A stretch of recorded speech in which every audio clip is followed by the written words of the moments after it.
আসসালামু আলাইকুম সবাইকে। আমরা গিয়ে আজকে ক্যাপাসিটরের কিছু গিয়ে সিকিউ সলভ করব, তাই না? তো গিয়ে ক্যাপাসিটরের তোমাদের এখানে অনেকেই এই প্রবলেমগুলো সলভ করতে একটু সমস্যা বোধ করো।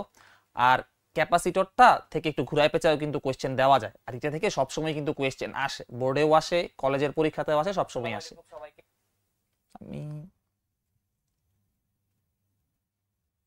হুম, ঠিক আছে। তাহলে এই জায়গা থেকে আমরা ফার্স্টে কিছু কঠিন কঠিন ম্যাথের মাধ্যমে তারপরে আস্তে আস্তে সহজ সহজ ম্যাথের দিকে যাব, ঠিক আছে? কঠিন থেকেই আগে শুরু করব, ঠিক আছে? যে যেই কোয়েশ্চেনগুলো আসলে তোমার কলেজ পরীক্ষায় আসছে বা গিয়ে বোর্ডে আসছে, এরকম কিছু কোয়েশ্চেন আজকে আমরা দেখব, ঠিক আছে?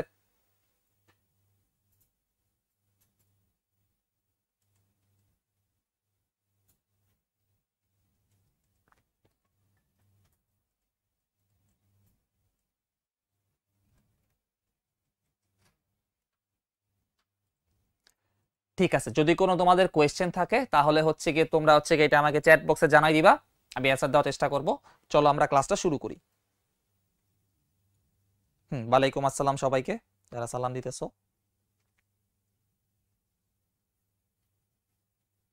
ঠিক আছে, কথা না বাড়ায় চলো আমরা ক্লাসটা শুরু করে দিই।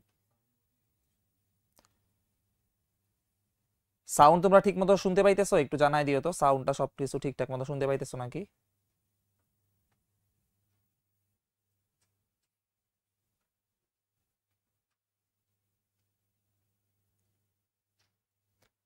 ঠিক আছে, চলো তাহলে আমরা শুরু করি, ঠিক আছে? আচ্ছা, প্রথম ম্যাথটা দেখো, এই ম্যাথটা আমাদের নটরডেম কলেজে আসছিল, ঠিক আছে? এটা একটা ধারকের খুব দারুণ একটা ম্যাথ, এইটার কনসেপ্ট কিন্তু আমরা ক্লাসে অলরেডি পড়াইছি, ঠিক আছে? ক্লাসে কনসেপ্ট অলরেডি পড়াইছি। চলো আমরা এবার ধীরে ধীরে এটা সলভ করার চেষ্টা করি। দেখো কি বলছে কোয়েশ্চেনটাতে, যে সি1 ধারকের পাদদ্বয়ের ক্ষেত্রফল, পাদদ্বয়ের ক্ষেত্রফল দেওয়া আছে। সি1 ধারক কোনটা? এইটা। সি1 ধারকের পাদদ্বয়ের ক্ষেত্রফল কত? 1.5 মিটার স্কয়ার, ঠিক আছে? আচ্ছা, চিত্রে S1 চাবিটি বন্ধ করে সি1 কে পূর্ণ চার্জ করা হলো, মানে এই চাবিটা ক্লোজ করে, এই চাবিটা ক্লোজ করে এই ধারকটাকে পুরোটাকে চার্জিত করা হয়েছে, কিন্তু এটা ওপেন আছে। আচ্ছা, এরপর S1 চাবিটি খুলে S2 চাবি বন্ধ করা হলো, তারপরে এই চাবিটা খুলে এইটা বন্ধ করা হয়েছে। এইটা আমার উদ্দীপকটা। আচ্ছা, গ নাম্বার কোয়েশ্চেনে কি বলছে? সি1 ধারকের পাদদ্বয়ের মধ্যবর্তী দূরত্ব নির্ণয় করো। তাহলে এই ধারকের পাদদ্বয়ের মধ্যবর্তী দূরত্ব নির্ণয় করতে হবে। এটা কিন্তু খুবই ইজি, তাই না? এটা খুবই ইজি। চলো ফার্স্টে আমরা এটা করে ফেলি, এটা করে ফেলি গ নাম্বারটা, ঠিক আছে? আচ্ছা, আমাদের কি দেওয়া আছে? এ এর ভ্যালু আমাদের দেওয়া আছে, এ ইজ ইকুয়াল টু কত? 1.5 মিটার স্কয়ার, তাই না? আচ্ছা, মধ্যবর্তী দূরত্ব ডি আমাদের কি বের করতে হবে? D is equal two what? এটা আমাদের বের করতে হবে, ঠিক আছে? আচ্ছা, এই ধারকের ক্যাপাসিটেন্সটাও কি আমরা বলতো জানি, তাই না? এই ধারকের ক্যাপাসিটেন্সটাও আমরা জানি। তাহলে আমরা কি বলতে পারি? C is equal to epsilon naught A by D. তাহলে এখান থেকে আমার কি আসা পড়ে? দেখো, ডি বের করতে হবে। ডি ইজ ইকুয়াল টু আসা পড়ে epsilon naught A by C. তাহলে এই ভ্যালুগুলো যদি আমি এখানে বসাই দিই, তাহলে আমার খুব সহজে কিন্তু গ নাম্বার ম্যাথটা সলভ হয়ে যাবে, তাই না? তাহলে ভ্যালুটা যদি আমি বসাই দিই, দেখো কত কত বসাইতে হবে। এখানে ইপসাইলন নটের ভ্যালু বসাবা, এ এর ভ্যালু বসাবা কত? এ এর ভ্যালু হচ্ছে 1.5, এ এর ভ্যালু 1.5, আর সি এর ভ্যালু কত? সি এর ভ্যালু হচ্ছে এই যে এইটা 5 × 10⁻⁹ 10⁻⁹। তাহলে এখান থেকে আমার কি বলতো ডি চলে আসবে, এখান থেকে আমার ডিটা চলে আসবে, ঠিক আছে? এখান থেকে আমার ডিটা চলে আসবে। আমি একটু ক্যালকুলেট করে নিতেছি, এটা খুবই ইজি ছিল। ফার্স্টে একটা খুবই ইজি ম্যাথ দিয়ে শুরু করলাম। ইপসাইলন নট এ এর ভ্যালু 1.5, ডি এর ভ্যালু হচ্ছে 5 × 10⁻, সরি, সি এর ভ্যালু হচ্ছে 5 × 10⁻⁹। মধ্যবর্তী দূরত্ব হচ্ছে কি আমার 2.66 × 10⁻³ মিটার, 10⁻³ মিটার, ঠিক আছে? তাহলে এটা হচ্ছে কি বলতো এইখানকার আমার অ্যান্সার, এখানকার অ্যান্সার, ঠিক আছে? তাহলে এটা কিন্তু আমাদের ইজি ছিল, গ নাম্বারটা আমাদের ইজি ছিল। এবার আমরা এই পরেরটা করার চেষ্টা করি। চলো আমি একটু ডুপ্লিকেট করে নিচ্ছি, এটাকে ডুপ্লিকেট করে নিচ্ছি এবং এই পার্টটুকু আমি মুছে দিচ্ছি। আচ্ছা, গেল। এইবার আমরা ঘ নাম্বারটা করব। দেখো কি বলছে, এইটা একটু হার্ড টাইপের মান, ঠিক আছে? দেখো কি বলছে, দ্বিতীয় ক্ষেত্রে ধারক সমূহের চার্জিত শক্তির তুলনামূলক গাণিতিক বিশ্লেষণ করো।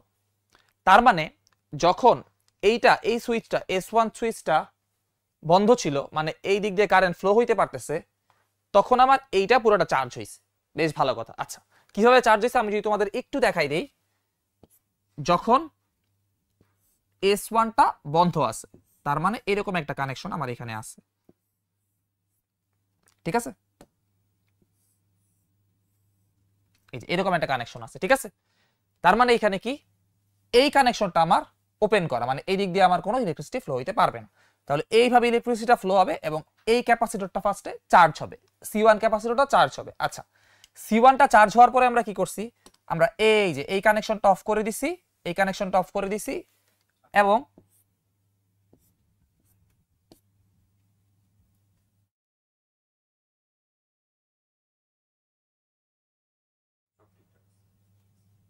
ঠিক আছে। তাহলে দেখো এই জায়গায় আমাদের যখন এই S2টাকে যখন আমরা বন্ধ করে দিয়েছি, তখন কি এইটা একটা আমার সার্কিট লুপ হয়ে গেছে, তাই না? তাই না? তাই যদি হয় তাহলে এইবার আমাদের এইটা এবং এইটার মধ্যে সঞ্চিত শক্তি যেটা, এইটার তুলনা করতে বলছে। এই সার্কিটটা কমপ্লিট করে দেওয়ার পরে এই ধারকটা এবং এই ধারকটার সঞ্চিত শক্তির মধ্যে আমাদের তুলনা করতে বলছে, ঠিক আছে? তাহলে দেখো বলো কি বলছে। দ্বিতীয় ক্ষেত্রে ধারক সমূহে চার্জিত শক্তির তুলনামূলক গাণিতিক বিশ্লেষণ করো, ঠিক আছে? তার মানে এই কানেকশনটা তৈরি হয়ে যাওয়ার পরে আমাদের এই প্রতিটা ধারকের সঞ্চিত শক্তি নিয়ে কমেন্ট করতে হবে। এবং এই ধারকটাকে ফার্স্ট আমি চার্জ করছি, চার্জ করার পরে আমি এই ইয়াটা বন্ধ করে দিছি, যে এইটা হচ্ছে আমি খুলে দিছি, মানে এটা ওপেন হয়ে গেছে এবং এইটা ক্লোজ হয়ে গেছে, এবং এইটা ক্লোজ হয়ে গেলে এখানে একটা আমার সার্কিট তৈরি হয়েছে এবং এই সার্কিট দিয়ে ফার্স্টে একটু ইলেকট্রিসিটি ফ্লো হবে, তারপর পুরোটা ব্যালেন্স হিসেবে হয়ে যাবে। তখন হচ্ছে আমার এটার মধ্যে সঞ্চিত শক্তি বের করতে হবে, ঠিক আছে? চলো তাহলে এই ম্যাথটা কিভাবে করা যায় আমরা দেখি। ঘ নাম্বার ম্যাথ, ঠিক আছে?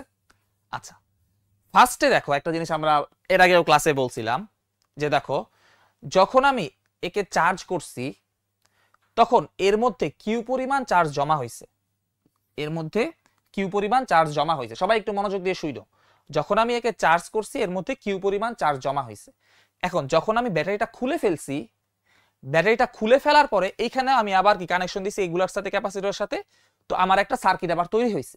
কিন্তু এই যে খুলে ফেলার পরে এই পুরা সার্কিটে এই ধারকগুলার মধ্যে কিন্তু এই সবগুলা মিলা একত্রিত কিউ পরিমাণে চার্জ থাকবে। চার্জ কিন্তু বাড়তেও পারবে না, কমতেও পারবে না, কারণ কি আমার ব্যাটারি নাই। ব্যাটারি থেকেই তো চার্জের যোগান হয়, তাই না? ফার্স্টে যখন আমি চার্জের যোগান দিছি এর মধ্যে কিউ পরিমাণ চার্জ ছিল। এখন ব্যাটারিকে সরাই ফেলে এই কানেকশনটা দিয়ে দিছি। দিয়ে দেওয়ার পরে এই ক্যাপাসিটরগুলো মিলেও অলওয়েজ কি বলতো, আমার যে ফার্স্টে যে কিউ পরিমাণ চার্জ ছিল, এই তিনটা ক্যাপাসিটর মিলে কিউ পরিমাণ চার্জই থাকবে, কারণ ব্যাটারি থাকতে হবে যদি চার্জের যোগান থাকে, তাই না? তাহলে চার্জের তো আমরা কি জানি, চার্জের সৃষ্টিও নাই ধ্বংসও নাই, তাই না? মানে হচ্ছে গিয়ে তুমি কখনো যেটা বললাম আর কি, 1 কুলম্ব চার্জ একলা তুমি কখনো তৈরি করতে পারবা না। যদি মনে করো একটা তোমার আছে, যেমন একটা একটা অ্যাটম চিন্তা করো, তো একটা ইলেকট্রন তুমি যখন সরাই ফেলো তখন এখানে কি বলতো, মনে করো আছে, যে কোনো একটা অ্যাটম নাও, ধরা করো লিথিয়াম প্লাস তৈরি করলা, তাই না? তাহলে একটা ইলেকট্রন তুমি সরাই ফেললে একটা ইলেকট্রনের চার্জ কি হলো, নেগেটিভ, আর একটা ইলেকট্রন আমার এখানে কি পজিটিভ চার্জ তৈরি হবে, ঠিক আছে? তার মানে চার্জের কিন্তু তুমি কোনো সৃষ্টিও করতে পারবে না, ধ্বংসও করতে পারবে না, ঠিক আছে? আচ্ছা দেখো, তাহলে এই জায়গায় যেটা বলতেছিলাম, এই জায়গায় আমার কি কিউ পরিমাণ চার্জ থাকবে। আচ্ছা, তাই যদি হয় তাহলে এইটাকে আমরা কাজে লাগাবো। কিভাবে কাজে লাগাবো দেখো, ফার্স্টে আমি চিন্তা করি কিউটা কত হবে। তাহলে ফার্স্টে আমার সার্কিটটা কিরকম ছিল, এরকম ছিল ফার্স্টে আমার সার্কিটটা।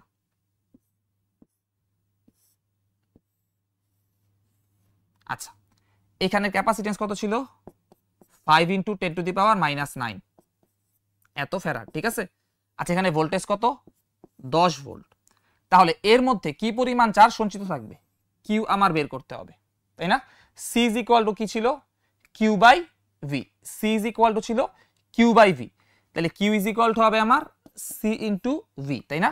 তাহলে সিভি যদি আমি করি তাহলে কত পরিমাণ চার্জ আছে সেটা আমি খুব ইজিলি বের করে ফেলতে পারবো।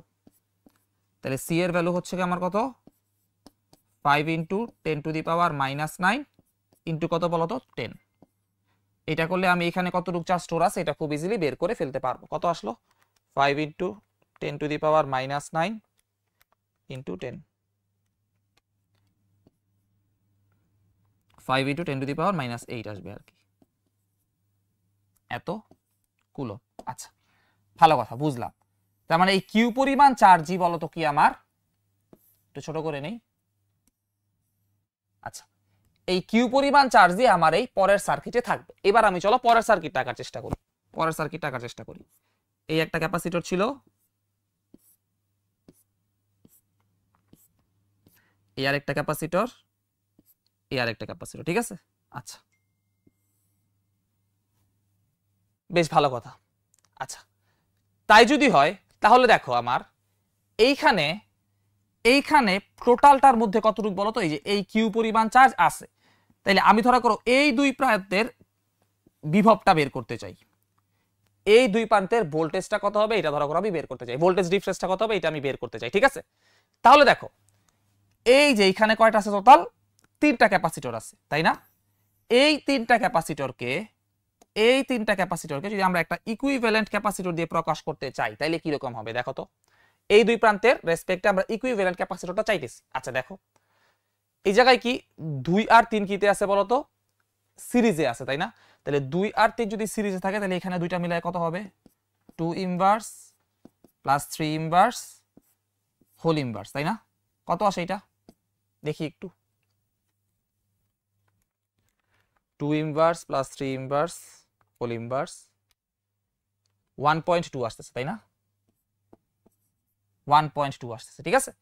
আচ্ছা, তাহলে এইটা কতটুকু বলো তো, এখানে দুইটাকে যদি আমি সিরিজ করি তাহলে এখানে 1.2 × 10 টু দি পাওয়ার -9 ফ্যারাড আছে।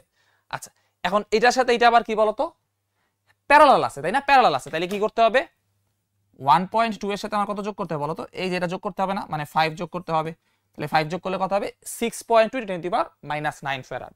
তাহলে এটাকে যদি আমি একটা ইকুইভ্যালেন্ট রেজিস্ট্যান্সে প্রকাশ করি, তাহলে সরি ইকুইভ্যালেন্ট ক্যাপাসিটেন্সে প্রকাশ করি, ক্যাপাসিটরে প্রকাশ করি, তাহলে দেখো কত আসতেছে, এখানে আমার আসবে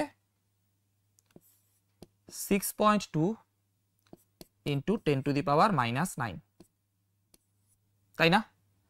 আচ্ছা, এখন এই ক্যাপাসিটরটার মধ্যে কি পরিমাণ চার্জ স্টোর আছে বলো তো, এই যে কিউ পরিমাণ চার্জ স্টোর আছে না, কারণ এই সবগুলা মিলাই তো আমার কিউ পরিমাণ চার্জ স্টোর থাকবে। তাহলে দেখো আমি এই দুই প্রান্তের কিন্তু ভোল্টেজ ডিফারেন্স খুব ইজিলি বের করে ফেলতে পারবো। এই দুই প্রান্তের ভোল্টেজ ডিফারেন্স আমি কি বলতো খুব ইজিলি বের করে ফেলতে পারবো। কিভাবে, ভি ইজ ইকুয়াল টু কি হবে, ভি ইজ ইকুয়াল টু হবে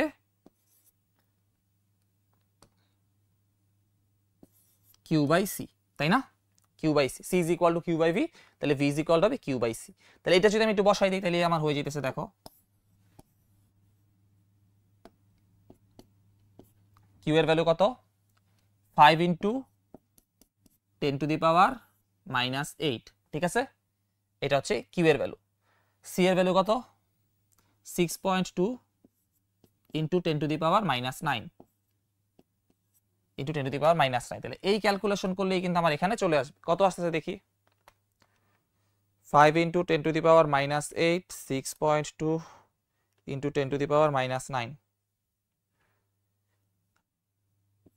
8.06 ধরলাম, 0.6 ভোল্ট, ঠিক আছে। তাহলে এই যে দেখো এই দুই প্রান্তের মাঝে ভোল্টেজ ডিফারেন্স কত, 8.06 ভোল্ট, 8.06 ভোল্ট। তাহলে এটাকে আমি এখান থেকে উপরের দিকে সরাই রাখি, ঠিক আছে। এই যে এটা হচ্ছে কি বলতো আমার এই দুই প্রান্তের ভোল্টেজ ডিফারেন্স, ঠিক আছে। আচ্ছা, এই সার্কিটগুলোকে আমি একটু সরাই রাখি, আমি পুরোটার মধ্যে করতে চাইতেছি ম্যাথটা, একটু বড় ম্যাথ, একটু টাইম লাগবে, সমস্যা নেই, আস্তে ধীরে করি। ঠিক আছে, ঠিক আছে, বুঝা গেল। আচ্ছা, বুঝা গেল। এইবার দেখো আমাদের কি কি বের করতে হবে, আমাদের এর মধ্যে সঞ্চিত শক্তি, এর মধ্যে সঞ্চিত শক্তি, এর মধ্যে সঞ্চিত শক্তি বের করতে হবে। তাহলে C1 এর মধ্যে সঞ্চিত শক্তি আমরা খুব ইজিলি বের করে ফেলতে পারবো, ঠিক আছে।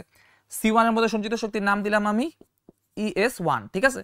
এটা দিলে কত হবে দেখো, হাফ ইন্টু C1 ইন্টু এই যে C1 এর দুই পাশে ভোল্টেজ ডিফারেন্স, ভোল্টেজ ডিফারেন্স কত একটু আগে বের করলাম, এই যে 8.06, 8.06 স্কয়ার, তাই না। Half C V square. Apply করলে আমি কি বলতো C1 এর যে সঞ্চিত শক্তি এটা বের করে ফেলতে পারলাম। চলো করি। হাফ C1 এর মান কত 5 × 10⁻⁻9 ইন্টু কত 8.06 স্কোয়ার, কত আসছে 1.624 ইন্টু 10⁻⁻7, তাই না? এইটা। আচ্ছা ভালো কথা, এতটুক থেকে আমরা কি পেয়ে গেলাম তোমার, দেখি আমি একবার মিলায়া, ঠিক আছে, এটা দিলে আমার C1 এর মধ্যে সঞ্চিত শক্তি আমি পেয়ে গেছি, C1 এর মধ্যে সঞ্চিত শক্তি আমি পেয়ে গেছি, ঠিক আছে, C1 এর মধ্যে সঞ্চিত শক্তি আমি পেয়ে গেছি। আচ্ছা এবার আমার কি বের করতে হবে, এবার আমার বের করতে হবে C2 আর C3 এর মধ্যে সঞ্চিত শক্তি কত। আচ্ছা এইটা একটু ভালো করে দেখি। আচ্ছা এই দুই পয়েন্টের মাঝে ভোল্টেজ ডিফারেন্স কত এটা আমরা খুব ভালো করেই জানি, তাই না? এই দুই পয়েন্টের মধ্যে ভোল্টেজ ডিফারেন্স কত, ওই আগেরটার মতো এই দুইটা, এটা কত 8.06 ভোল্ট, 8.06 ভোল্ট, এই দুই পয়েন্টের মাঝে ভোল্টেজ ডিফারেন্স, ঠিক আছে।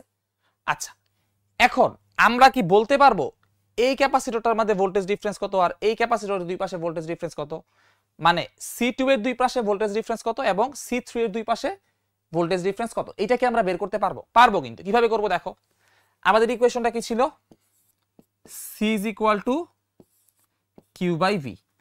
আচ্ছা এইটার মধ্যে যতটুকু চার্জ থাকবে এটার মধ্যেও সেম পরিমাণ চার্জ থাকবে না? আমি বলছিলাম যে যখনই আমাদের ক্যাপাসিটর সিরিজে থাকে এটার মধ্যে যেই পরিমাণ চার্জ এটার মধ্যেও একই পরিমাণ চার্জ থাকবে, তাই না? তাহলে আমরা এই জায়গা থেকে বলতে পারি না C হচ্ছে 1/V এর ব্যস্তানুপাতিক, যেহেতু Q আমার কনস্ট্যান্ট, Q আমার কনস্ট্যান্ট, ঠিক আছে।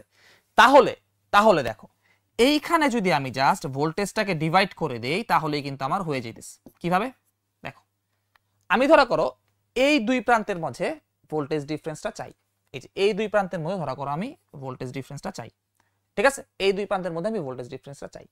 তাহলে টোটাল এইখান থেকে এইখানে 8.06 ভোল্ট, আমি এটা কিভাবে লিখতে পারবো দেখো, এটার নাম দিলাম আমি ধরা করো V2 নাম দিলাম, ঠিক আছে।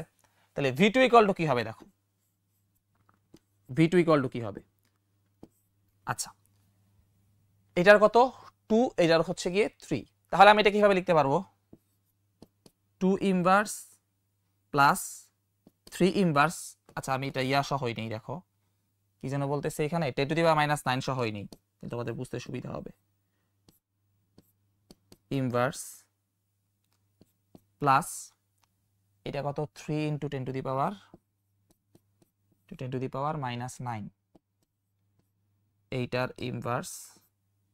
এইটার ইনভার্স উপরে যেইটার আমি চাইতেছি দুই পাশে ভোল্টেজ এটার ইনভার্স হবে, তাহলে এটা কত আছে 2 × 10⁻⁹ এইটার ইনভার্স ইনটু টোটাল যেই ভোল্টেজটা, টোটাল ভোল্টেজটা কত 8.06,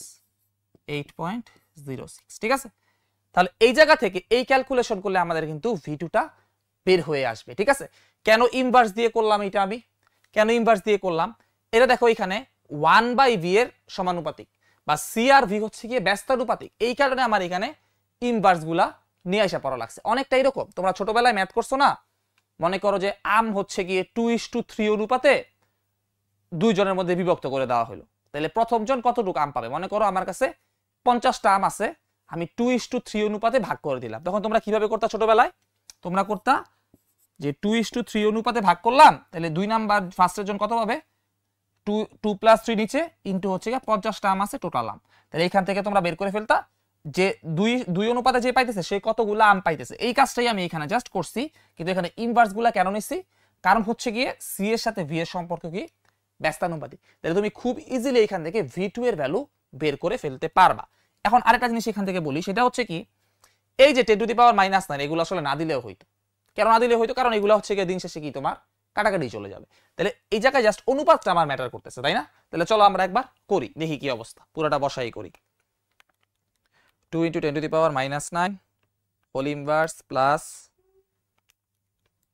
3 × 10⁻⁹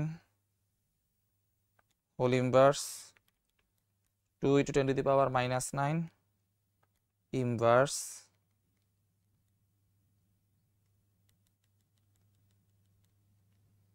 8.06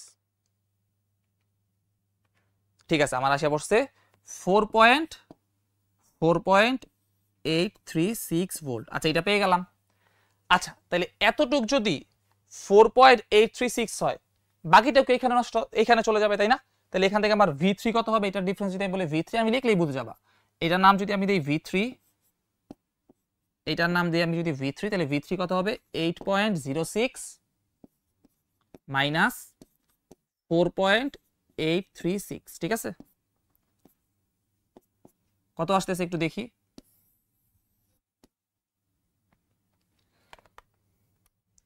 8.06 মাইনাস অ্যান্সার 3.224 ভোল্ট, তাই না? আচ্ছা, তাহলে দেখো V2 ও পেয়ে গেছি, V3 ও পেয়ে গেছি। তাহলে এগুলার মধ্যে এনার্জি বের করা কি এখন 1 মিনিটের কাজ, এগুলার মধ্যে এনার্জি বের করা এখন 1 মিনিটের কাজ, ঠিক আছে? তাহলে এই যে এটাকে আমি একটু ছোট করে নিলাম, এইটাকে আমি একটু ছোট করে নিলাম এখানে। এইবার হচ্ছে আমি এখানে এনার্জিগুলা বের করব, ঠিক আছে? এনার্জিগুলা বের করব। এনার্জিগুলা বের করতে হলে আমাদের ফার্স্টে ES2 ধরা করে বের করব, ঠিক আছে? তাহলে half C2 into V2 square, তাই না? V2 স্কোয়ার, এটা পুরোটা বসাবা। বসালে দেখে আমি কত আসতেছে, ডিরেক্ট আমি বসাই দিই, যেখানে একটু সময় স্বল্প, জায়গা স্বল্পতা আছে। Half into 2 into 10 to the power -9, half C V square কত 4.836 হোল স্কোয়ার, 4.836 হোল স্কোয়ার, ঠিক আছে?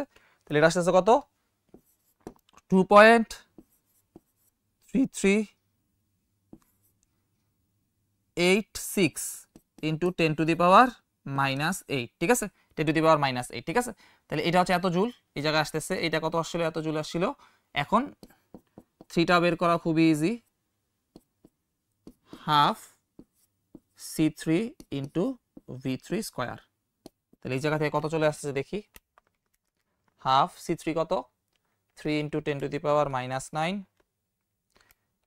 3.224 হোল স্কোয়ার।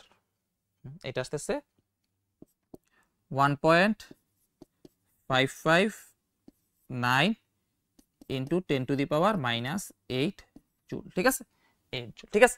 এইবার তোমরা এগুলার মধ্যে জাস্ট তুলনা করে দিবা, ঠিক আছে? এগুলার মধ্যে জাস্ট তুলনা করে দিবা। এই তাইলে তুমি কি বলতো, দ্বিতীয় ক্ষেত্রে ধারক সমূহের চার্জিত শক্তির তুলনামূলক বিশ্লেষণ একটা করতে পারলা। কোনটা বড় কোনটা ছোট এটা তুলনা করে দিলেই তোমার এই অ্যান্সারটা কমপ্লিট হয়ে যাবে, ঠিক আছে? এই অ্যান্সারটা কমপ্লিট হয়ে যাবে।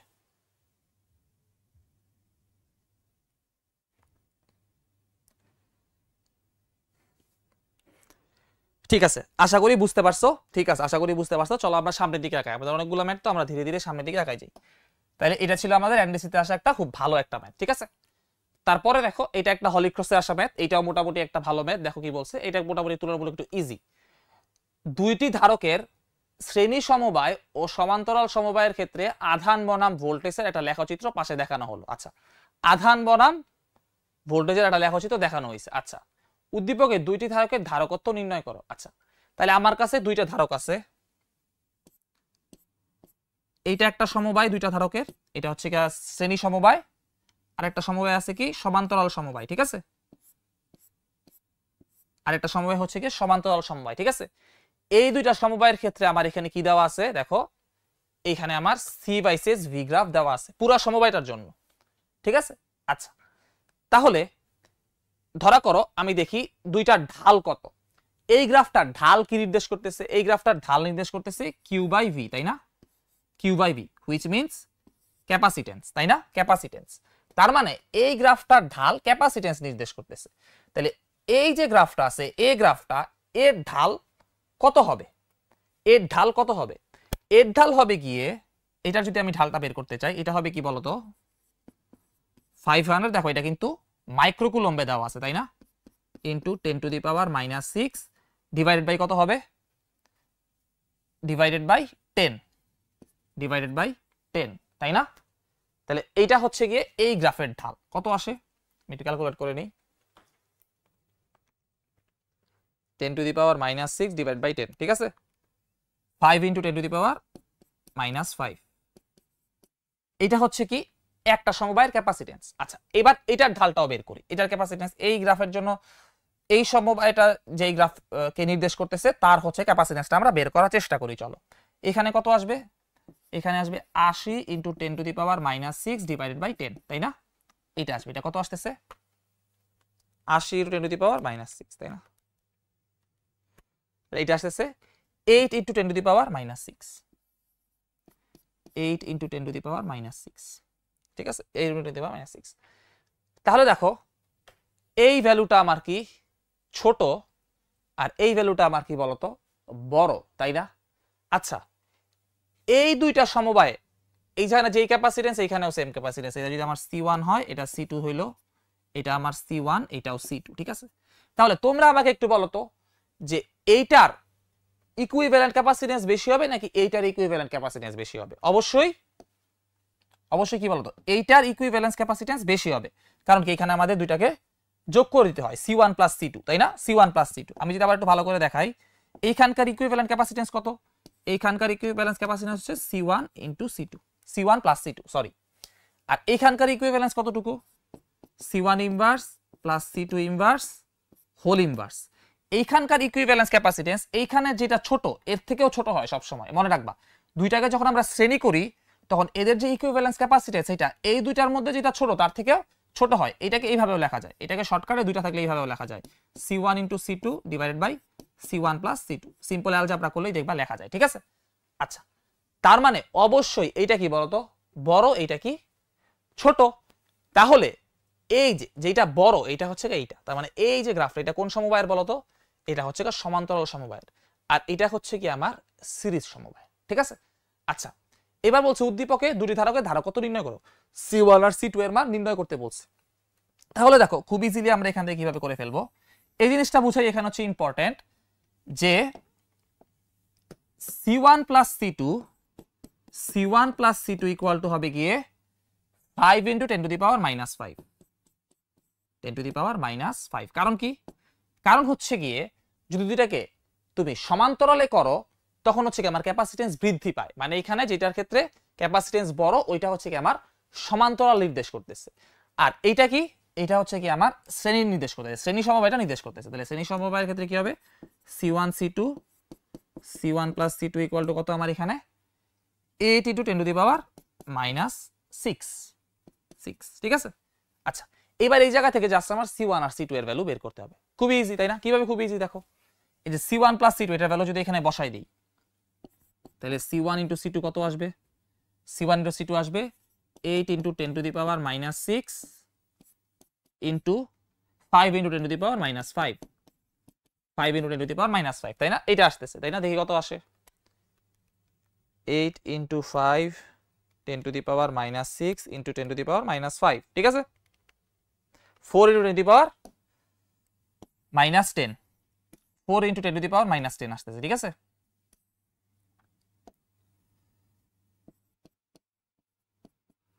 Four into 10⁻⁻10। আচ্ছা, এইবার তাহলে দেখো C2 ইকুয়াল টু আমরা কি লিখতে পারবো?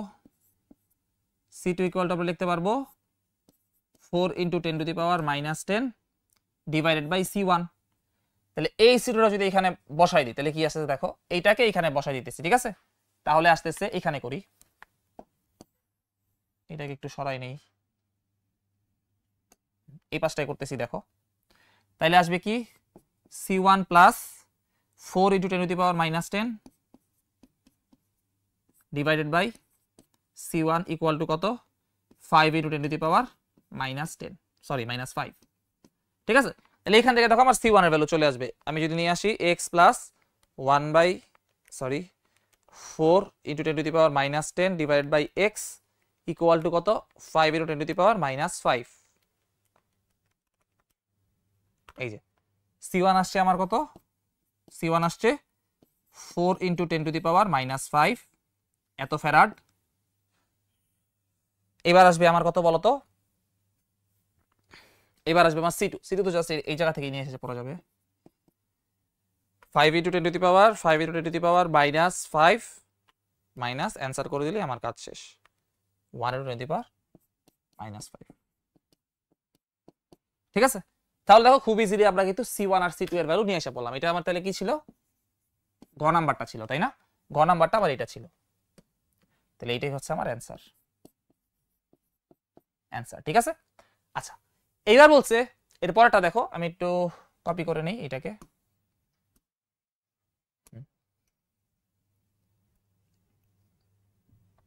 এবার আমাদের কি বলছে, আমি এতটুকু বুঝতে পারলেই হয়ে গেছে আসলে।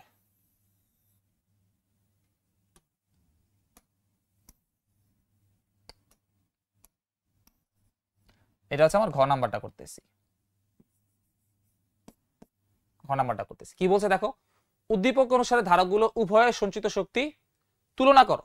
তাহলে উভয়ের সঞ্চিত শক্তি তুলনা করো, তাইলে প্রথমটার ক্ষেত্রে এটা কি ছিল বলতো, প্যারালাল ছিল, তাই না? এ হচ্ছে আমার প্যারালাল। আচ্ছা, প্যারালালের ক্ষেত্রে দুইটা ধারক এরকম ছিল, এই যে এইটা আঁকাই তো আছে, এই যে এইটা, তাই না?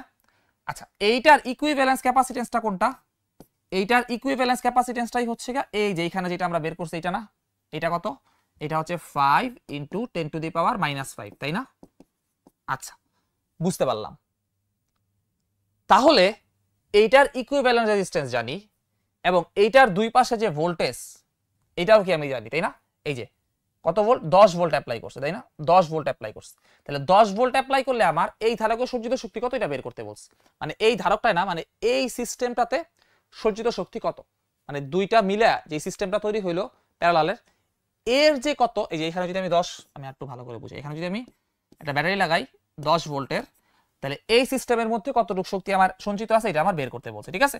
আচ্ছা, তাহলে আমি কি করব, এখান থেকে আমি সি জানি, আর আমি জানি ভোল্টেজটা কত। তাহলে আমি যদি ডাইরেক্ট ফর্মুলাটা দিয়ে দিই তাহলে কিন্তু আমার হয়ে যাচ্ছে। তাহলে এই ক্ষেত্রে আমার কত হবে, হাফ সি এর ভ্যালু কত, 5 × 10⁻⁻5, ভি স্কোয়ার কত বলতো, ভি স্কোয়ার হবে 10 এর স্কোয়ার।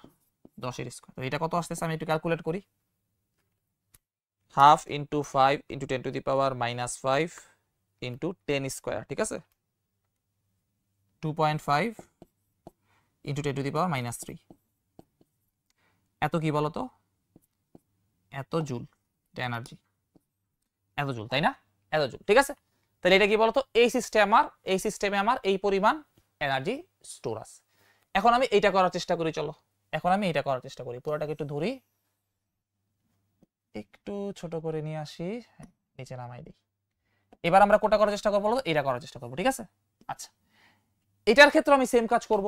আমার এটার ক্ষেত্রে ইকুইভ্যালেন্স ক্যাপাসিটেন্স কত, 8 × 10⁻⁻6, তাহলে আমি কি বলবো, half into 8 × 10⁻⁻6 C V square. V এখানেও কত, এখানেও ভি আমি 10 অ্যাপ্লাই করছি, তাই না? 10 অ্যাপ্লাই করছি, তাহলে হচ্ছে কি 10 স্কোয়ার, ঠিক আছে।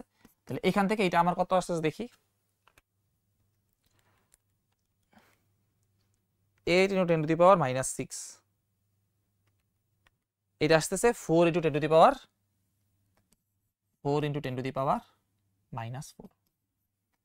আচ্ছা, এইখানে একটা বিষয় দেখো, যখন আমাদের ক্যাপাসিটেন্সটা বড় হইছে, দুইটাকে যখন আমি কি করছি দেখো তো, সমান্তরালে যুক্ত করছি, তখন আমার কি ক্যাপাসিটেন্সটা বড় হইছে।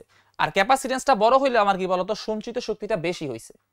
দুইটা কিন্তু C1 C2 একই ধারক, তাহলে একই ধারকরে যখন আমরা ব্যাটারির সাথে সমান্তরালে যুক্ত করতেছি, তখন আমি দেখো বেশি পরিমাণ এনার্জি স্টোর করে রাখতে পারতেছি।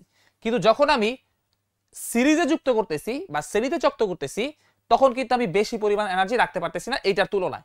তাহলে সমান্তরালে যুক্ত করলে সবসময় কি বলতো, আমার বেশি পরিমাণ এনার্জি আমি স্টোর করে রাখতে পারবো শ্রেণীতে করার থেকে, যদি একই মানের ধারক হয় দুইটা, ঠিক আছে? তাহলে এটা বুঝা গেছে বলতো? এটাও খুব ইন্টারেস্টিং একটা ম্যাথ ছিল, আই হোপ বুঝা গেছে।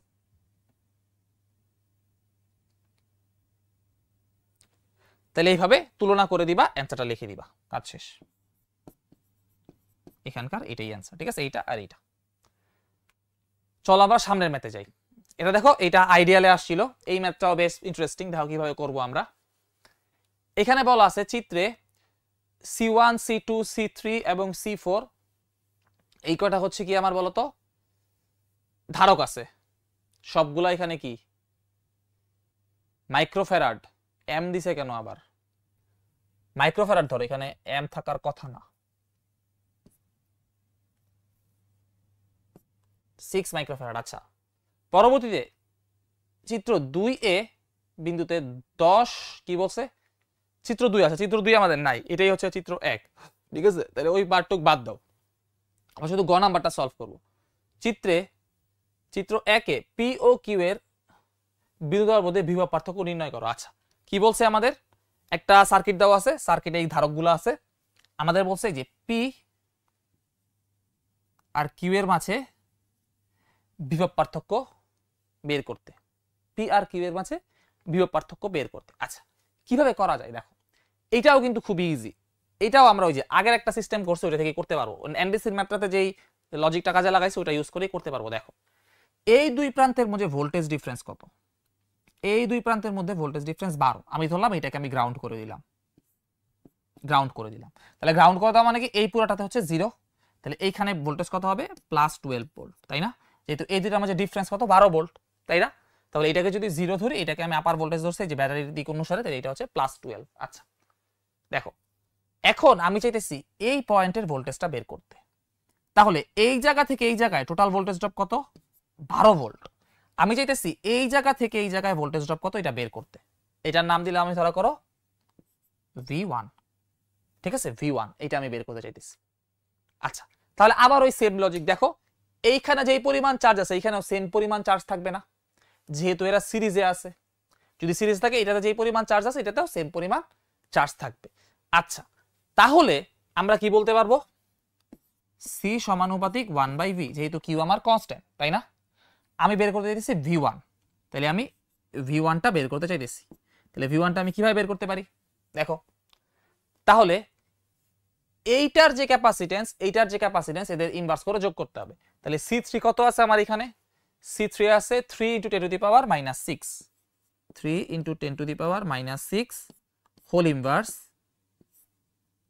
প্লাস C4 কত আছে, C4 আছে 6 × 10⁻⁻6, 6 × 10⁻⁻6 হোল ইনভার্স। এবার উপরে কি বসাবো, যেহেতু আমি এইটার দুই পাশে দিয়েছি এইটার ক্যাপাসিটেন্সটা উপরে বসাবো, তাহলে হচ্ছে কি 3 × 10⁻⁻6 হোল ইনভার্স গুণ দিব কি টোটাল যতটুকু ড্রপ হয়েছে, টোটাল কতটুকু ড্রপ হয়েছে 12 ভোল্ট ইনটু 12, তাহলে V1 আমার বের হয়ে গেল। V1 কত আসবে,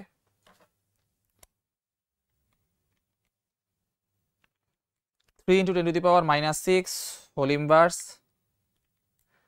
3 × 10⁻⁻6 whole inverse plus 6 × 10⁻⁻6 whole inverse into 12, কত আসতেছে 8 ভোল্ট আসতেছে, তাহলে 8 ভোল্ট, ঠিক আছে? তাহলে এই জায়গা থেকে এই জায়গায় কত ভোল্ট ড্রপ হইছে 8 ভোল্ট ড্রপ হইছে, তাহলে বলো তো 12 থেকে আমার 8 চলে গেছে, তাহলে 12 থেকে 8 চলে গেলে কত থাকে, 12 থেকে 8 চলে গেলে আমার কত থাকবে, এখানে 4 থাকবে, তাই না? 4 ভোল্ট, তাহলে এই জায়গা থেকে কতটুকু ড্রপ হইছে বলো তো, আমি বললাম 8 ভোল্ট ড্রপ হইছে, তাইলে 8 ভোল্ট ড্রপ হলে এখানে কত ভোল্টেজ থাকবে +4 ভোল্ট, এটাকে আমি 0 ভোল্ট ধরে নিছি। আচ্ছা গেল, তাহলে আমি কি পি এর ভোল্টেজটা বের করে ফেললাম, এবার আমি চলো কিউ এর ভোল্টেজটা বের করব, এবার আমি কিউ এর ভোল্টেজটা বের করব, এটা কি আমার পি এর ভোল্টেজটা গেল, কিউ এর ভোল্টেজটা কিভাবে বের করব দেখো, সেম জিনিস এই জায়গাতে, এখানে এটার নাম দিলাম আমরা V2, এটার নাম দিলাম আমি V2। আচ্ছা, তাহলে এই জায়গা থেকে এখানে কতটুকু ড্রপ হয়েছে আমি বের করতে চাইতেছি, তাহলে আমি কি করব, V2 ইকুয়াল টু বলবো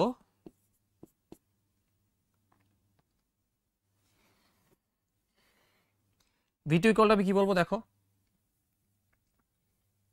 এইটার ক্যাপাসিটেন্স এবং এইটার ক্যাপাসিটেন্সের ইনভার্স করে যোগ করতে হবে, তাহলে C1 কত আছে আমার এখানে, C1 আছে আমার 8 আর C2 কত 4,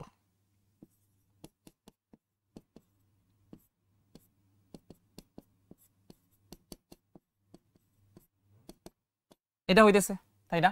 উপরে কি যাবে, উপরে যাবে C1, কারণ আমি C1 এর দুই প্রান্তের ভোল্টেজ ডিফারেন্স চাই, হবে 8, ঠিক আছে? কি দিয়ে গুণ করতে হবে, টোটাল ড্রপ কত 12, তাই না? টোটাল ড্রপ হচ্ছে 12, তাহলে এই জায়গা থেকে আমি কি পেয়ে যাবো বলো তো, V2টা পেয়ে যাবো, তাই না?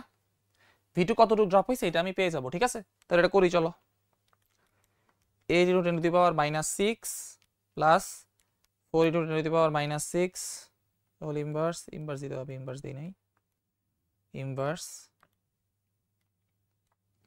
8 into 10 to the power minus 6 whole inverse, এবার জাস্ট কি করতে হবে 12 দিয়ে গুণ করতে হবে। এটা কত আসে বলো তো? এটা আসছে আমার 4 ভোল্ট, 4 ভোল্ট। তাহলে 12 থেকে 4 চলে গেলে কত থাকে? 8 থাকে, তাই না? 12 থেকে 4 চলে গেলে এটাকে তো বলো তো আমার 8 থাকে, ঠিক আছে? তাহলে এটা হচ্ছে আমার 8 ভোল্ট। 12 মাইনাস 4 মানে কত? 8, ঠিক আছে? তাহলে তোমাকে যদি বলতো এখান থেকে এখানে একটা তার লাগাই দিলে কোন দিকে ইলেকট্রিসিটি ফ্লো হবে, তাহলে বলতে কি যে উচ্চ বিভব থেকে নিম্ন বিভবে ইলেকট্রিসিটি ফ্লো হইতো, মানে হচ্ছে 8 থেকে 4 দিকে ইলেকট্রিসিটি ফ্লো হইতো। এরকম কোশ্চেনও আসে। এখানে কি বলছে? পি ও কিউ এর বিভব পার্থক্য নির্ণয় করো। তাহলে আমি বলতে পারবো কি পি হচ্ছে আমার বড়, সরি কিউ হচ্ছে আমার বড়, কিউ এর বিভব বড়, Q is greater than P, এবং পার্থক্যটা কত? Q minus P equal to কত? এটা হবে কত? 8 মাইনাস 4 মানে 4 আসতেছে, ইকুয়াল টু 4 ভোল্ট। তাই এটাই হচ্ছে আমার এখানকার কি বলতো অ্যান্সার। তাহলে এই মাত্রা কিন্তু দারুণ ছিল, তাই না? এই ব্যাপারটাও দারুণ ছিল, সহজ ছিল। জাস্ট আমাদের এই যে ভোল্টেজটা কিভাবে ডিভাইড হইতেছে, ভোল্টেজটা কিভাবে ডিভাইড হইতেছে এই জিনিসটা জাস্ট আমাদের থাক, এরকমই থাক, এই জিনিসটা জাস্ট আমাদের বের করতে হইলো, ঠিক আছে? তাহলে এটা কি ছিল? আইডিয়ালের একটা ম্যাথ ছিল, তাই না? হ্যাঁ, ভেরি গুড, সবাই বুঝতে পারতেছো।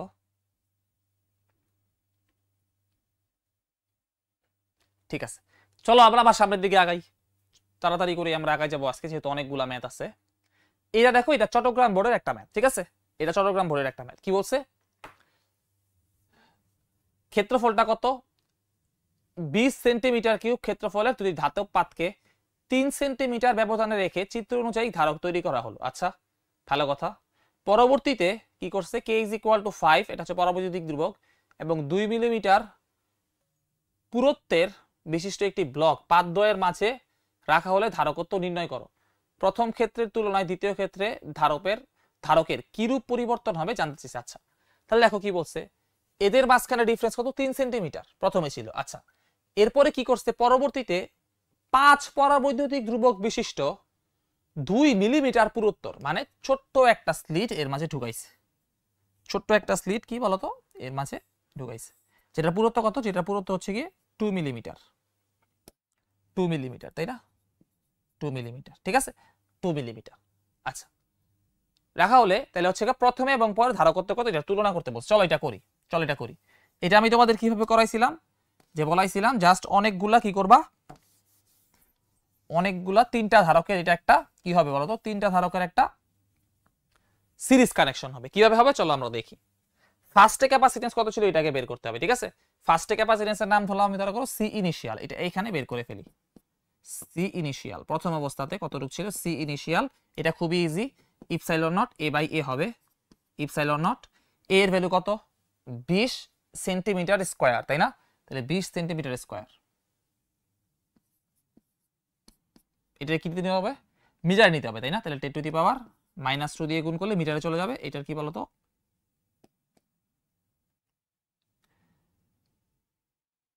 10 টু দি পাওয়ার -2, এটাকে আমি মিটারে নিলাম, যেহেতু এটা স্কয়ার তাহলে এর উপর আবার স্কয়ার হবে, তাই না? স্কয়ার হবে। তাহলে কত আসতেছে আমার একটু আমি দেখি, সেটা হচ্ছে কি আমার আসতেছে 20 ইন্টু 10 টু দি পাওয়ার -4, তাই না?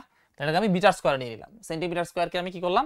মিটার স্কয়ার নিয়ে নিলাম। আচ্ছা, এখন দেখো এদের মাঝখানে ডিসটেন্স কত?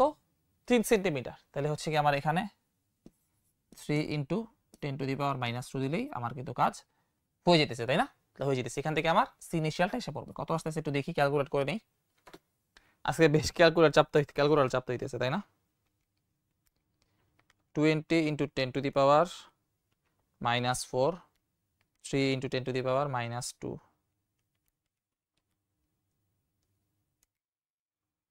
কত আসতেছে? 5.9 into 10 to the power -13 farad. আচ্ছা, ঠিক আছে, তাই না? তাহলে আমি কি করলাম, এখানে জাস্ট সেন্টিমিটার স্কয়ারটাকে মিটার স্কয়ার নিলাম, আর এখানে যে ডিসটেন্সটা আছে একে কি করলাম? মিটার নিলাম, ঠিক আছে? আস্তে আস্তে এটা আমার ইনিশিয়ালি এতটুকু ক্যাপাসিটেন্স ছিল। আচ্ছা, ভালো কথা। এইবার যেটা বের করতে হবে, স্লিট ঢুকানোর পরে ক্যাপাসিটেন্স কত হয়েছে। দেখো এটা কিভাবে বের করবো। তাহলে আমাদের এরকম ছিল, এই একটা ক্যাপাসিটর, আমি একটু দেখাচ্ছি দাঁড়াও,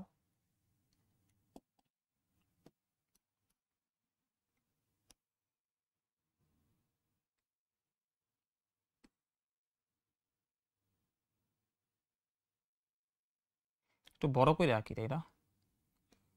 একটু বড় করে আঁকলে ভালো হইতো, দাঁড়াও ক্যাপাসিটর গুলো একটু বড় করে আঁকি।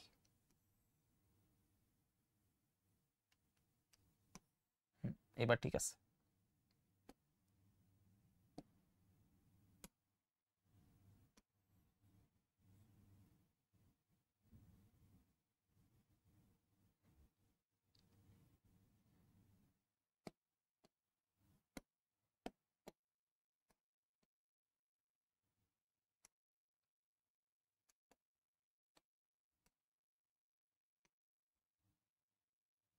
স্ট্রেট হয় না এর আগেরটা, স্ট্রেট করে আঁকার চেষ্টা করি।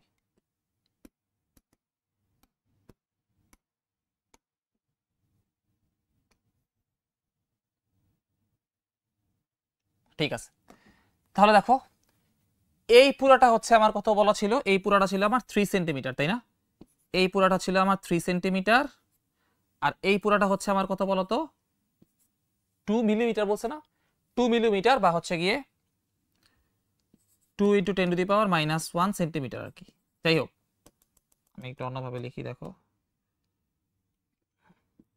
0.2 সেন্টিমিটার, ঠিক আছে, 0.2 সেন্টিমিটার। আচ্ছা, তাহলে এতটুক কত হবে এটা আমি একটু বের করতে চাইতেছি। দেখো এখানে একটা সূত্র আছে, তোমরা তপন স্যারের বইয়ের ওই সূত্র দিয়েও ডিরেক্ট করে ফেলতে পারো, কিন্তু আমি সবসময় এইভাবে করি, তোমাদের ক্লাসে এইভাবে করাইছে, আমি ওইটাই দেখাইতেছি, ঠিক আছে?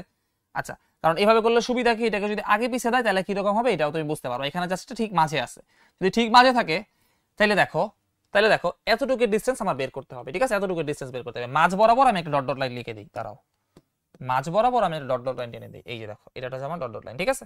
আচ্ছা, এই দূরত্বটা ধরো করো আমি বের করতে চাই, এই দূরত্বটা আমি বের করতে চাই, ঠিক আছে? তাহলে এতটুকু কত, এতটুকু হচ্ছে গিয়ে 1.5 সেন্টিমিটার, আর এতটুকু কত, এতটুকু হচ্ছে 0.1 সেন্টিমিটার। এইটার অর্ধেক এতটুক, এইটার অর্ধেক, এই পুরাটার অর্ধেক হচ্ছে এতটুক। আবার বলতেছি, এই পুরাটার অর্ধেক হচ্ছে এতটুক এবং এইটার অর্ধেক হচ্ছে এতটুক। তাহলে এটা কত হবে, এইটা হবে 1.5 মাইনাস 0.1, তাই না? এই যে এতটুক মাইনাস এতটুক, তাই না? তাহলে এটা কত হইতেছে দেখো, এটা আমি একটু ক্যালকুলেটরে করে ফেলি, 15 মাইনাস 0.1 আর কি 14.9 আসবে আর কি, ঠিক আছে? এই যে, তাহলে এটা হচ্ছে কি আমার কত আসতেছে, 14.9 সেন্টিমিটার, 14.9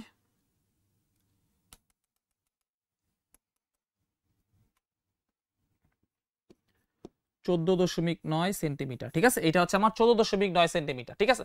তাহলে এইটার এটা সেম হবে, তাহলে এটাও হচ্ছে কি আমার 14.9 সেন্টিমিটার, 14.9 সেন্টিমিটার, ঠিক আছে? আচ্ছা, এখন আমি তোমাদের কিভাবে বলছিলাম, আমি বলছিলাম এটাকে আমরা 3টা ক্যাপাসিটরে ভাগ করে ফেলবো, 3টা ক্যাপাসিটরে ভাগ করে ফেলবো, জাস্ট এরকম ভাবে। দেখো এই একটা ক্যাপাসিটর, এটা একটু অন্য কালার দিয়ে আঁকি, এই আর একটা ক্যাপাসিটর, এই আর একটা ক্যাপাসিটর, ঠিক আছে? আচ্ছা, তারপর এদের যে তুল্য ক্যাপাসিটেন্স এটাই কি বলতো, এটার ক্যাপাসিটেন্সের সমান হবে, ঠিক আছে? তাহলে এখানে কি হইতেছে, এইখানে ঠান্ডা মাথায় দেখো এইটার ক্ষেত্রে কি কি আছে, এটার ক্ষেত্রে ডি এর ভ্যালুটা আছে কত, আমি সবগুলো লিখে দিতেছি, তোমরা এটা গাছাই করে ফেলবা, 14.9 সেন্টিমিটার, ঠিক আছে? এর ভ্যালু কত, 20 সেন্টিমিটার স্কয়ার, ঠিক আছে? আচ্ছা, এইখানে কোনো কে নাই, আচ্ছা এটা হচ্ছে ফাঁকা। এটার ক্ষেত্রে কত হবে, এটার ক্ষেত্রে এই ডিসটেন্সটা কত, এটা সমান এই মাঝের যেটা বলতেছি, ঠিক আছে? এটা হচ্ছে কত, 0.2 সেন্টিমিটার, 0.2 সেন্টিমিটার। এখানে একটা ম্যাটেরিয়ালস আছে, এখানে একটা ম্যাটেরিয়ালস আছে, ঠিক আছে? ম্যাটেরিয়ালস আছে। এর পরবর্তী ধ্রুবক হচ্ছে কি বলতো, k = 5, ঠিক আছে? আচ্ছা, এইটারও তোমার ইয়া কত, প্রস্থচ্ছেদের ক্ষেত্রফল 20 সেন্টিমিটার স্কয়ার, ঠিক আছে? আচ্ছা, এবার এটাটা দেখো, এটা কি হবে, এটার মতোই হবে, ঠিক আছে? এটার মতোই হবে। তাহলে কত আসছে এটা, 14.9 সেন্টিমিটার, 20 সেন্টিমিটার স্কয়ার, ভিতরে পরাবৈদ্যুতিক ধ্রুবক কি k = 1, ঠিক আছে। তাহলে এইটার যদি ক্যাপাসিটেন্স হয় C1, এইটার যদি হয় C2, এইটার যদি হয় C3, তাহলে বর্তমান তুল্য ক্যাপাসিটেন্সটা বের করতে হবে। ফার্স্টে C1 C2 C3 বের করবা, তারপর বলবা তুল্য ক্যাপাসিটেন্স হচ্ছে C1 inverse plus C2 inverse plus C3 inverse, এরপরে কি আসবে আমার বলতো হোল ইনভার্স। এটাই কি বলতো আমার এখানকার অ্যানসার। তাহলে একটু তোমরা বাসায় এটা কি করতে বলো তো, একটু বাসায় করে নিবা। এটা হচ্ছে মেন আইডিয়া। কিভাবে কেন এইভাবে করাইছি, কেন বইয়ের সূত্র দিয়ে করাই নাই, কারণ যদি এটাকে যদি একটু এই পাশে দেয় তখন কিন্তু আর বইয়ের সূত্র কাজ করবে না। এটা ঠিক মাঝখানে থাকলে স্লিটটা, তাহলে হচ্ছে বইয়ের সূত্র কাজ করে, কিন্তু আশেপাশে করলে তখন আর কাজ করবে না। এই কারণে তোমরা এইভাবে করার চেষ্টা করবা, ঠিক আছে, এইভাবে করার চেষ্টা করবা, ঠিক আছে।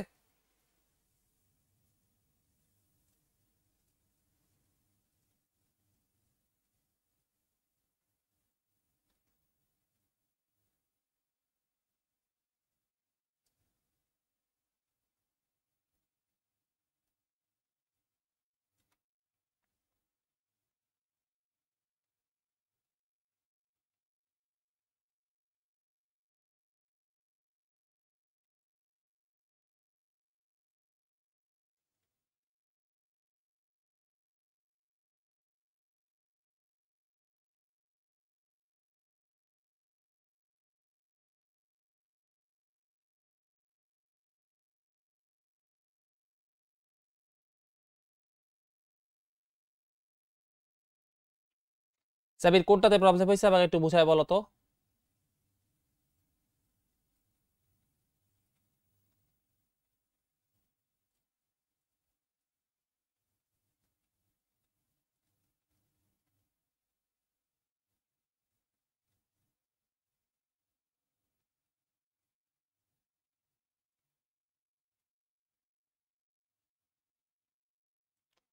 জাবির কোনটাতে প্রবলেম হয়েছে একটু বলো তো, আমি ওয়েট করতেছি দেখি।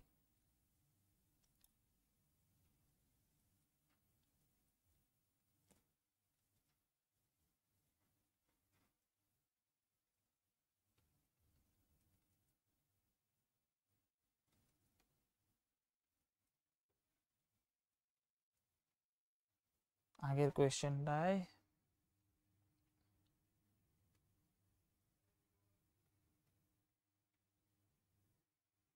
দেখো 4 ভোল্ট ড্রপ হয়েছে, 12 থেকে 4 চলে গেল তো 8 থাকে, তাই না? এখান থেকে আমার 4 ভোল্ট ড্রপ হয়েছে, তাহলে 8ই তো হবে।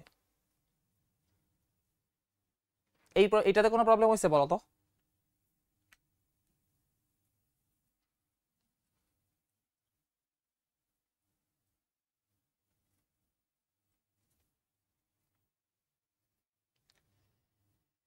পিতে আচ্ছা দেখো V1 হচ্ছে আমার কত 8 ভোল্ট, তার মানে এখান থেকে এখানে 8 ভোল্ট ড্রপ হয়েছে, তাই না? এখান থেকে এখানে 8 ভোল্ট ড্রপ হয়েছে। তো দেখো মানে এই দুই প্রান্তের বিভব পার্থক্য হচ্ছে 8 ভোল্ট। দেখো 12 - 4 করলে কি 8 ভোল্ট না? তার মানে 8 ভোল্ট ড্রপ হয়েছে। তাহলে 8 ভোল্ট ড্রপ হয়ে এখানে আমার 4 ভোল্ট হবে না বিভব? এখানে আমি বিভব ধরছি 0 ভোল্ট, এই যেখানে আমি গ্রাউন্ড করে নিছি ইচ্ছা করে, এখানে আমি বিভব ধরে নিছি 0 ভোল্ট, ঠিক আছে 0 ভোল্ট। তাহলে এখানে আমার 12 ভোল্ট ছিল, এখান থেকে 8 ভোল্ট ড্রপ হয়েছে, এখানে 4 ভোল্ট হয়েছে, ঠিকই তো আছে। ক্লিয়ার না? ঠিক আছে, ঠিক আছে, ক্লিয়ার। আচ্ছা এবার দেখো এইটা কি পাবনা ক্যাডেট কলেজের একটা ম্যাথ। হ্যাঁ পাবনা ক্যাডেট কলেজের একটা ম্যাথ, এটাও দেখো, এটাও তেমন কঠিন লাগবে না, ইজি হবে। দেখো কি বলছে, একটি সমান্তরাল পাত ধারকের পাতগুলোর বৃত্তাকার পাতের ব্যাসার্ধ হচ্ছে এইটা, এদের দূরত্ব কত এত মিটার, পাতদ্বয়ের মধ্যবর্তী বিভব পার্থক্য হচ্ছে এত। তাহলে একটা সমান্তরাল পাত ধারকের কি বলছে, পাতগুলো বৃত্তাকার, পাতের ব্যাসার্ধ দেওয়া আছে, এটা হচ্ছে পাতের ব্যাসার্ধ, এদের মধ্যবর্তী দূরত্ব দেওয়া আছে, দূরত্ব হচ্ছে এইটা। আচ্ছা ভালো কথা, পাতদ্বয়ের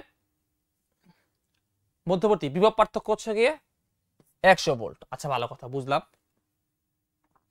উদ্দীপকে ধারকের ধারকত্ব নির্ণয় করো, উদ্দীপকে যে ধারকটা আছে ওই ধারকের ধারকত্ব নির্ণয় করতে বলছে। আচ্ছা ভালো কথা, এখানে আবার ইপসাইলনের মান দেওয়া আছে, ঠিক আছে। ইপসাইলনের মান দেওয়া মানে কি, যে এর ভিতরে মেবি কোন একটা ম্যাটেরিয়ালস আছে বা বাতাস আছে, যেটাই হোক ওইখানে আমার ইপসাইলনটা এটা ধরতে হবে, ঠিক আছে, ধরে নিতে পারো কোনটা ম্যাটেরিয়ালস আছে, তাহলে আমরা ডাইরেক্ট এই ইপসাইলন ইউজ করে ফেলতে পারি। আচ্ছা ঠিক আছে, উদ্দীপকের ধারকত্বের ধারকত্ব নির্ণয় করতে হবে, ঠিক আছে। আচ্ছা তাহলে ধারকত্ব নির্ণয় করা তো খুব ইজি, কিভাবে করতে হবে আমার সবকিছুই দেওয়া আছে। কত নাম্বার এটা, গ নাম্বারটা করতেছি, তাই না? গ নাম্বারটা করতেছি, কিভাবে করতে পারি দেখো। C is equal to epsilon A by D. ঠিক আছে, আচ্ছা আমি একটা একটা করে করি। দেখো এর ভ্যালুটা সবার আগে বের করতে হবে। বৃত্তাকার পাত যেহেতু তাহলে বৃত্তাকার পাত কিরকম, এই যে এরকম। তাহলে বৃত্তাকার পাত যেহেতু, তাহলে ওর একটা কি থাকবে বলতো, রেডিয়াস থাকবে, ব্যাসার্ধ। তাহলে খুব ইজিলি কি আমি ওর ক্ষেত্রফলটা বের করে ফেলতে পারবো না? এখানে ব্যাসার্ধ আর ইজ ইকুয়াল টু দেওয়া আছে, আর ইজ ইকুয়াল টু হচ্ছে আমার কত, আর ইজ ইকুয়াল টু হচ্ছে আমার 8 × 10 to the power 2 metre, 8 × 10 to the power 2 metre. ঠিক আছে, এটা হচ্ছে আমার আর।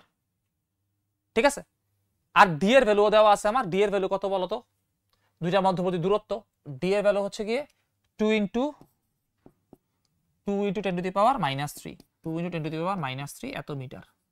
ঠিক আছে, আচ্ছা তাহলে ইপসাইলনের জায়গায় ইপসাইলনের ভ্যালু বসাবা, এর জায়গায় কি বসাবা এটা জাস্ট আমি দেখাই দিব, তাইলে আমার এখানকার অ্যানসারটা খুব ইজিলি বের হয়ে আসবে। ঠিক আছে, তাহলে epsilon naught A is equal to কি হবে বলো, ক্ষেত্রফল। তাহলে পাই আর স্কয়ার, এই যে এইটা পাই আর স্কয়ার। ঠিক আছে, ডি এর ভ্যালু তো জানোই, এটা জাস্ট বসাই দিবা। এখান থেকে তোমার কি এসে পড়বে বলো তো, ক্যাপাসিটেন্সটা চলে আসবে। এটা আমি আর বসাইতেছি না, এটা তোমরা বাসায় করবা, এখান থেকে অ্যানসারটা তোমার চলে আসবে। খুব ইজি ছিল তাই না? জাস্ট পাই আর স্কয়ার বসাই দিয়ে ডি করে দিবা, তাইলে তোমার এখান থেকে ক্যাপাসিটেন্সটা চলে আসবে। আচ্ছা সবকিছুর ভ্যালু কত, আর এর ভ্যালু দেখাইছে এটা, ডি এর ভ্যালু দেখাইছে এটা। ঠিক আছে, ইপসাইলনের ভ্যালু কই আছে, এটা হচ্ছে ইপসাইলনের ভ্যালু। আচ্ছা আর পাই এর ভ্যালু তো জানোই। ঠিক আছে, তাহলে এখান থেকে এটা করে ফেলো, এটা আমি আর কিছু আগাইতেছি না, এটা তোমরা পারবা, সমস্যা নাই।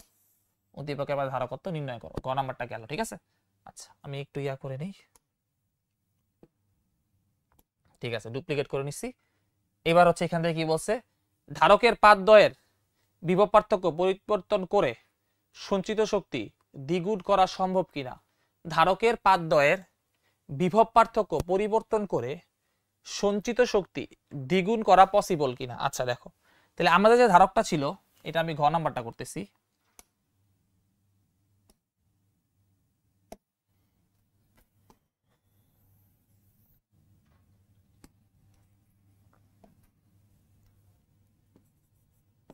ঘ নাম্বার। আচ্ছা আমাদের যে ধারকটা ছিল, ধরা করো এইটা ধারকটা আমাদের। ঠিক আছে, এইটা ধারকটা। আচ্ছা এখন আমাদের একটা ব্যাটারি আছে, ভালো কথা, এটা হচ্ছে আমাদের ধারকে ব্যাটারি আছে। আমরা যদি বিভব পার্থক্য দ্বিগুণ করে ফেলি, না কি বলছে, ধারকের পাতদ্বয়ের বিভব পার্থক্য পরিবর্তন করে, আচ্ছা বিভব পার্থক্য পরিবর্তন করে, এই বিভব পার্থক্যটা পরিবর্তন করে এর মধ্যে যে সঞ্চিত শক্তি আছে একে দ্বিগুণ করা যাবে নাকি, এইটা হচ্ছে আমাদের কোয়েশ্চেন। আচ্ছা তাহলে বুঝো, ধারকের সঞ্চিত শক্তির ফর্মুলা আমার কি ছিল, হাফ সি ভি স্কয়ার, তাই না? এটা ছিল। তাহলে দেখো একটা ধারকের ক্যাপাসিটেন্স একটা জ্যামিতিক প্রপার্টি, এর ভিতরে যদি কোনো আমি পরাবৈদ্যুতিক ধ্রুবক না দেই, বা দূরত্ব যদি বাড়াই বা না কমাই, যদি এর ক্ষেত্রফল যদি বাড়াই না কমাই, তাহলে কি আমার ক্যাপাসিটেন্স কখনো চেঞ্জ হবে না, তাই না? ক্যাপাসিটেন্স চেঞ্জ হবে না। তাহলে এই পুরাটা কিন্তু আমাদের কি বলতো, কনস্ট্যান্ট। আমরা কি বলতে পারবো, আমরা বলতে পারবো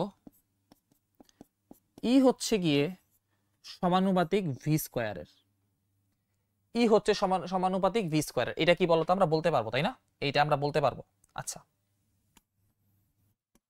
এইটা আমরা বলতে পারবো। আমরা কি চাচ্ছি, আমরা চাচ্ছি সঞ্চিত শক্তি দ্বিগুণ করতে। তাহলে আমি ধরলাম প্রথমে আমার সঞ্চিত শক্তি ছিল কত, ই ইনিশিয়াল, পরে আমার সঞ্চিত শক্তি হয়েছে ই ফাইনাল। এটা কত, এটা হচ্ছে গিয়ে প্রথমটার দ্বিগুণ, ই ইনিশিয়ালের দ্বিগুণ। তাহলে আমার বিভবের সাথে কিরকম সম্পর্ক আসবে এটাই আমার বলতে হবে, তাই না? আচ্ছা তাহলে প্রথমে বিভব ছিল ধরলাম আমি ভি ইনিশিয়াল, পরে বিভব ছিল ভি ফাইনাল। ঠিক আছে, আচ্ছা তাই যদি হয় তাহলে এইখান থেকে আমরা কি লিখতে পারি, এই যে এখান থেকে আমরা লিখতে পারি না এই সম্পর্কটা থেকে, E initial by E final equal to, যেহেতু সমানুপাতিক স্কয়ারের সম্পর্ক, ভি ইনিশিয়াল স্কয়ার একসাথে এই দেই ভি ফাইনাল স্কয়ার। ঠিক আছে, এরপরে লাইনে আমরা কি লিখবো, যদি আমি এখান থেকে ই ইনিশিয়াল ই ফাইনালের জায়গায় এইটা বসাই দেই, তাহলে দেখো এইটা এটা আমার কাটাকাটি চলে যাইতেছে, তাই না? এইটা এটা আমার কাটাকাটি চলে যাইতেছে। তাইলে এখানে পড়ে থাকবে কি, হাফ পড়ে থাকবে, ইকুয়াল টু কি হবে V initial V final whole square. আচ্ছা, তারপরে আরেক লাইন করলে কি হয়ে যাবে, 1/√2 is equal to V initial by V final. ঠিক আছে। আচ্ছা, এইবার দেখো তাহলে এই জায়গা থেকে ভি ফাইনাল ইকুয়াল টু আবার কি আসতেছে, ভি ফাইনাল ইকুয়াল টু আমার কি আসতেছে, √2 ভি ইনিশিয়াল। তার মানে প্রথমে যে বিভবটা ছিল এর √2 গুণ যদি আমি বিভবটা করে ফেলি তাহলে আমার এখানে কি বলতো সঞ্চিত শক্তি দ্বিগুণ হয়ে যাবে। তাহলে প্রথমে বিভব ছিল কত, 10 ভোল্ট, তাইলে সরি 100 ভোল্ট ছিল, তাই না, 100 ভোল্ট, হ্যাঁ 100 ভোল্ট। এটাকে যদি আমি √2 দিয়ে গুণ করি তাহলে ফাইনাল বিভব যদি এইটা করি তাহলে আমার সঞ্চিত শক্তি কি হয়ে যাবে বলতো, এত ভোল্ট করি তাহলে আমার সঞ্চিত শক্তি দ্বিগুণ হয়ে যাবে। এইটাই জাস্ট তুমি একটু ক্যালকুলেশন করে এরপরে দেখাই দিবা। ঠিক আছে, একটু ক্যালকুলেশন করে দেখাই দিবা। তাহলে প্রথমে কতটুকু সঞ্চিত শক্তি আছে এটা কিভাবে দেখাবা, এই যে দেখো প্রথমে ভোল্টেজ ছিল কত, ভি ইনিশিয়াল, এটা কত ছিল 100। ঠিক আছে, 100, তাহলে 100 ইউজ করে একবার সঞ্চিত শক্তি বের করো, তারপর আবার এই যে এই ভোল্টেজটা অ্যাপ্লাই করে সঞ্চিত শক্তি বের করো, দেখবা কি একটা দ্বিগুণ আসবে এবং সি দুইটার ক্ষেত্রেই কনস্ট্যান্ট থাকবে। এটাও খুবই একটা ইজি ম্যাথ ছিল, তাই না, এটাও একটা ইজি ম্যাথ ছিল, ইজি টাইপের ম্যাথ। ঠিক আছে,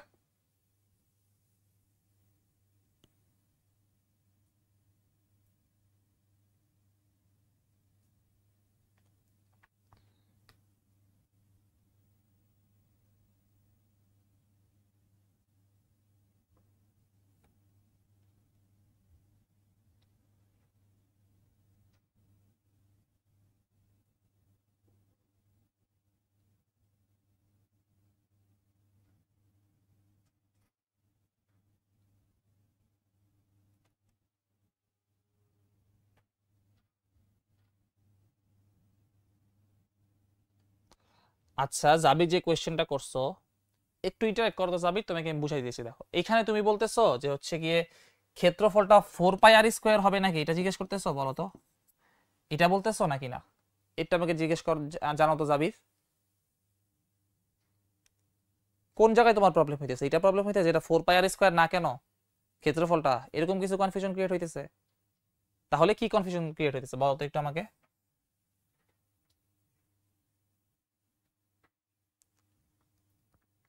একটু ডেসক্রাইব করে লিখো, আস্তে ধীরে লিখো, সমস্যা নেই, আমি ওয়েট করতেছি।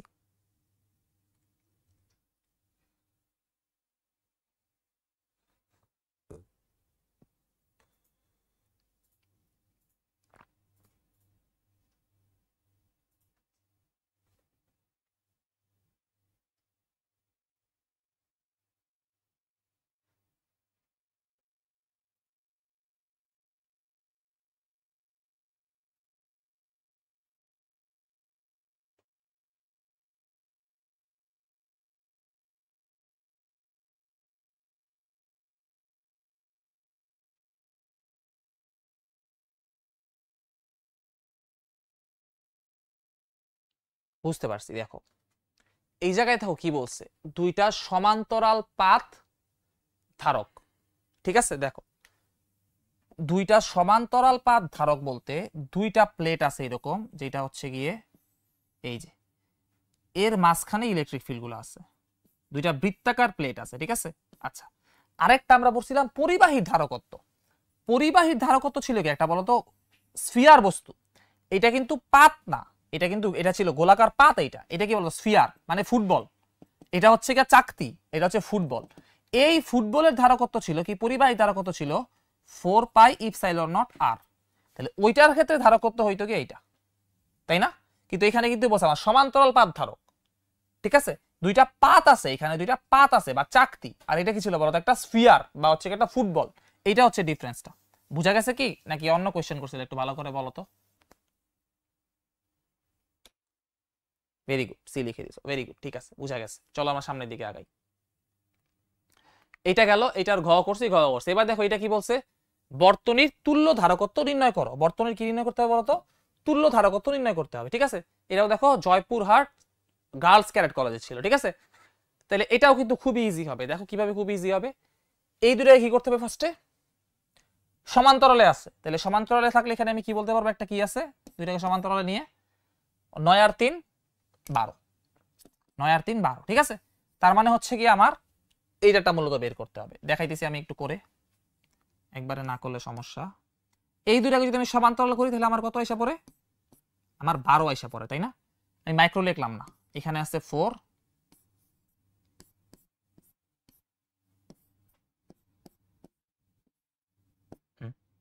এখানে আছে কত, আচ্ছা এটা তো ব্যাটারি, নিচে আছে জাস্ট 2, এটা তো ব্যাটারি, এটা আমার দরকার নেই। এখানে আছে কত 2, এরকমই, তাই না? আচ্ছা এবার এই দুটো কি করতে হবে, এই দুটাতে শ্রেণীতে আছে, তাই না? তাহলে শ্রেণীর ফর্মুলা কি বলছিলাম, শর্টকাটটা কি ছিল, 4 × 2 4 + 2, এটা ইউজ করে ফেলতে পারো, ঠিক আছে, এটা ইউজ করে ফেলতে পারো। দেখো কত আসে, 4 × 2 4 + 2, সরি 2 না 12, কি সিলি সিলি মিস্টেক করতেছি।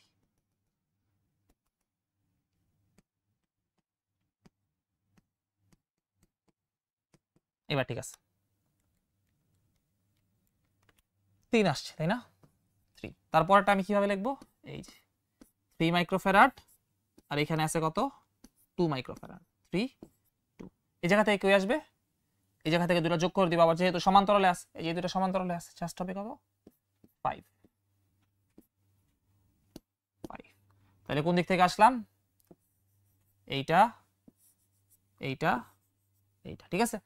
তাহলে তুল্য ধারা কত কত 5 মাইক্রোফ্যারাড,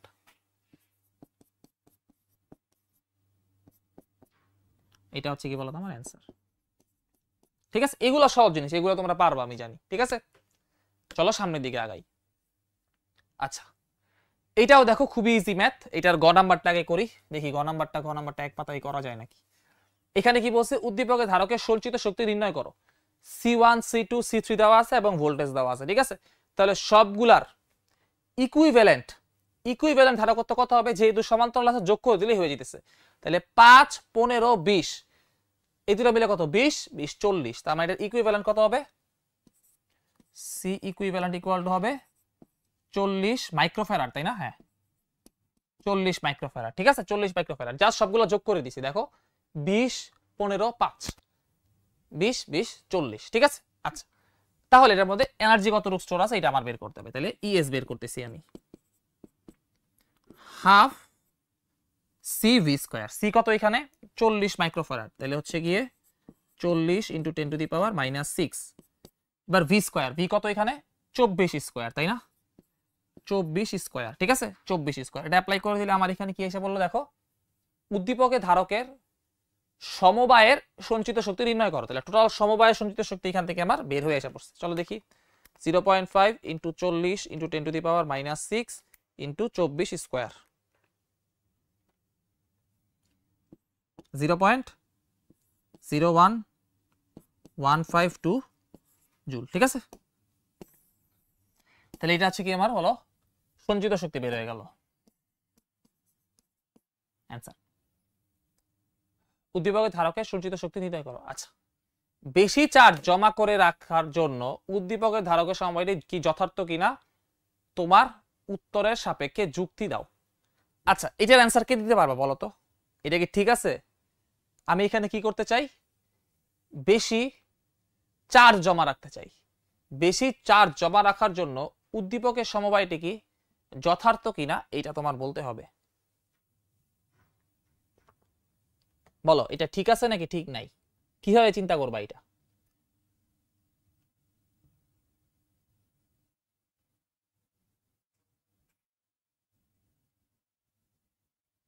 কেন, ব্যাখ্যাটা বলো জাবির, ব্যাখ্যাটা বলো দেখি, ব্যাখ্যাটা বলার চেষ্টা করো।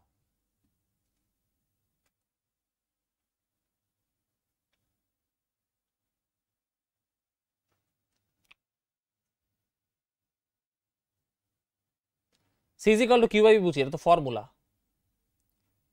ভেরি গুড সাবাস, ভেরি গুড। দেখো তার মানে আমি চাচ্ছি পুরা সমবায়ের মধ্যে বেশি পরিমাণ চার্জ স্টোর করে রাখতে, পুরা সমবায়ের মধ্যে আমি কি চাচ্ছি বেশি পরিমাণ চার্জ স্টোর করে রাখতে। তাহলে সমবায়টা যেরকমই করি, ধরা করো এই তিনটা দিয়ে কিরকম কিরকম সমবায় তৈরি করা যায়, এরকম একটা সমবায় তৈরি করা যায়, আবার এরকম সমবায় তৈরি করা যায়, তাই না? তিনটা ক্যাপাসিটর দিয়ে এরকম একটা সমবায় করা যায়। আচ্ছা যেই সমবায় আমি তৈরি করি না কেন, একটা জিনিস দেখো, যেই সমবায় তৈরি করে না কেন সব সমবায়ের দুই প্রান্তে কি আমার একটা ব্যাটারি লাগানো লাগবে, তাই না? যেইভাবেই সমবায় তৈরি করি না কেন সমবায়ের দুই প্রান্তে আমার কি বলতো এই যে এই 24 ভোল্টের ব্যাটারিটাই লাগানো লাগবে, 24 ভোল্টের ব্যাটারিটাই লাগানো লাগবে, তাই না? তাহলে সমবায়ের মধ্যে কি কনস্ট্যান্ট বলতো? এই যে ভোল্টেজ সোর্সটা এটা কিন্তু কনস্ট্যান্ট, তাই না? এই যে ভোল্টেজ সোর্সটা এটা কি বলতো সমবায়ের মধ্যে কনস্ট্যান্ট। যদি এইটা কনস্ট্যান্ট হয় তাহলে আমরা যেতেছি কিউ কে বাড়াইতে।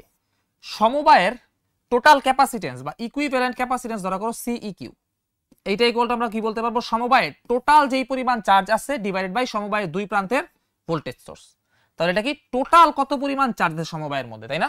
আচ্ছা তাহলে দেখো এইখান থেকে যদি ভি কনস্ট্যান্ট হয় তাহলে সি ইকুইভ্যালেন্ট কি বলতো কিসের সমানুপাতিক? কিউ এর সমানুপাতিক, তাই না? তার মানে সি কিউ যত বাড়াইতে পারবো ততই আমার লাভ। তাহলে আমরা কি বলছিলাম, যদি আমরা সমান্তরালে দেই তাইলে আমরা সবচেয়ে বেশি কি পাইতে পারি বলতো ক্যাপাসিটেন্স পাইতে পারি, তাই না? তাহলে সমান্তরাল সংযোগটাকে এখানে আমার কি হবে বলতো মোস্ট প্রেফারেবল হবে, কারণ আমার সি কিউ এর সমানুপাতিক বলতো কিউ এর সমানুপাতিক। তাহলে আমি সি কিউ কে টোটাল এই তুল্য ক্যাপাসিটেন্স যত বাড়াবো এই সব জায়গায় এইভাবে কানেকশন দিলে যেই ক্যাপাসিটেন্স পাবো এর থেকে এইভাবে কানেকশন দিলে অবশ্যই তার থেকে বেশি ক্যাপাসিটেন্স পাবো। তাহলে যেইটা করলে আমি বেশি ক্যাপাসিটেন্স পাবো তাহলে আমি বেশি চার্জ স্টোর করে রাখতে পারবো। তাহলে অবশ্যই এটা ঠিক আছে, ঠিক আছে, উক্তিটা ঠিক আছে, ঠিক আছে। তাহলে এইটা তোমরা একটু ব্যাখ্যা করে দিবা, তাহলে এখানে হয়ে যাবে, ঠিক আছে, যে সি ইকুইভ্যালেন্ট কি আমার কিউ এর সমানুপাতিক। ভেরি গুড, ম্যাক্সিমাম মানুষই বুঝতে পারছে, ঠিক আছে। চলো আমার সামনের দিকে আগাই, এটা একটা ভালো ম্যাথ ছিল। হ্যাঁ এই ম্যাথটাও দেখো এটার সাথে সম্পূরক, এই কারণে আমি দুটো পাশাপাশি রাখছি। উদ্দীপকে প্রতিটি ধারকে সঞ্চিত চার্জের পরিমাণ নির্ণয় করো। উদ্দীপকে প্রতিটি ধারকে সঞ্চিত চার্জের পরিমাণ নির্ণয় করতে হবে। আচ্ছা তাহলে এইটার মধ্যে কত চার্জ আছে, এটার মধ্যে কত চার্জ আছে, এটার মধ্যে কত চার্জ আছে, এর মধ্যে কত চার্জ আছে, এটা আমার বের করতে হবে, ঠিক আছে। আচ্ছা দেখো তো একটা জিনিস দেখো তো, আমি যদি এই দুই প্রান্তের ভোল্টেজটা জেনে যাই তাহলে এর মধ্যে কতটুকু চার্জ আমি বের করে ফেলতে পারবো না। এবং মজার বিষয় কি, মজার বিষয় হচ্ছে গিয়ে এটার মধ্যে যতটুকু চার্জ এর মধ্যে ততটুকু, এর মধ্যে ততটুকু, এর মধ্যে ততটুকু চার্জ হবে। কেন কি সবগুলা কিতে আছে, সবগুলা শ্রেণীতে আছে। দেখো এটা যদি 50 ফ্যারাডও হইতো, এটা যদি 50 ফ্যারাডও হইতো তাও কিন্তু সবগুলোর মধ্যে সেম পরিমাণে চার্জ থাকতো, কারণ কি সবগুলা শ্রেণীতে আছে, সবগুলা শ্রেণীতে আছে, ঠিক আছে। আচ্ছা তাহলে আমি যাচ্ছি V1টা বের করতে, খুব ইজি তাই না, খুব ইজি। তাহলে এই জায়গা থেকে এই জায়গা কতটুকু ড্রপ হয়, এই জায়গা থেকে এই জায়গায় ড্রপ হয় 200 ভোল্ট, তাই না। আচ্ছা তাহলে আবার আমি V1টা বের করব, এটা কত নাম্বার করতেছি আমি, গ নাম্বার করতেছি, গ নাম্বার। V1টা বের করব,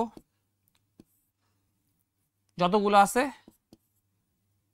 10 ইন্টু 10 টু দি পাওয়ার পুরাটাই নেই,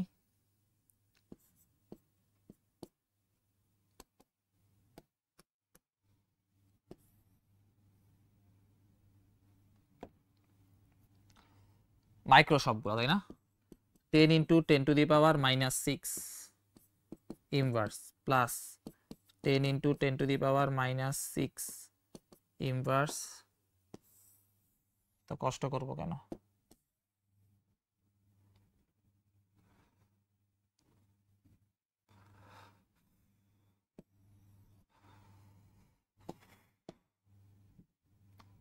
ঠিক আছে। মানে এইগুলো আমি জাস্ট না নিলেও হইতো, মানে 10 টু দি পাওয়ার -6 না নিলেও হইতো, কিন্তু তোমাদের ভালো করতে দেখাইতেছি আর কি, সমস্যা নাই। চারটা না, তাহলে চারটা সবগুলাকে আমি এখান থেকে যোগ করে দিলাম, কত আছে এখানে 10 to the power 10 into 10 to the power -6। আচ্ছা এইটাকে আবার ধরতেছি, এই তো ইন্টু কত 200 ভোল্ট, ঠিক আছে। আচ্ছা মেরে তো যেহেতু সবগুলার ইয়া সমান তাই না, সবগুলার যেহেতু ধারকত্ব সমান, মূলত এটা হচ্ছে গিয়ে সমান ভাগে 4 ভাগে ভাগ হয়ে যাবে, বুঝতে পারছো, দেখো এটাই হবে। আমি একটু দেখাই,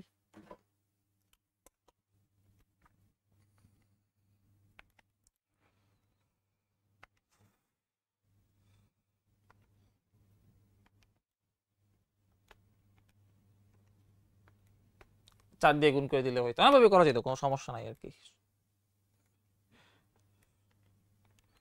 × 10⁻⁻6 হোল ইনভার্স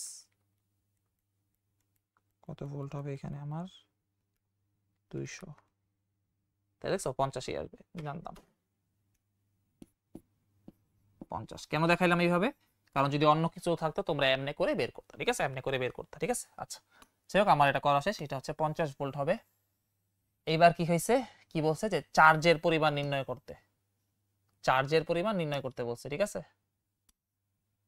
চার্জের পরিমাণ নির্ণয় করতে বলছে। তাহলে চার্জের পরিমাণ নির্ণয় করার জন্য C = Q/V, C = Q/V, তাহলে Q = CV হবে, ঠিক আছে। তাহলে C এখানে কত, C এখানে হচ্ছে গিয়ে 10 মাইক্রোফ্যারাড, 10 × 10⁻⁻6, 10 মাইক্রোফ্যারাড। V এখানে কত, V হচ্ছে 50 ভোল্ট, তাহলে 50 ভোল্ট দিলে তুমি চার্জের পরিমাণটা বের করে ফেলতে পারবা। সেই 10⁻⁻6 × 50 কত আসছে, 5 × 10⁻⁻4 এত কুলম, ঠিক আছে। তাহলে এটা হচ্ছে সবগুলাতে এই পরিমাণ চার্জই আমার থাকবে, যেহেতু সবাই কিতে আছে বলতো, সবাই যেহেতু সিরিজে আছে, তাই না। এটা আমার গ নাম্বারটা চলে গেল, এটা হচ্ছে গ এর অ্যান্সার।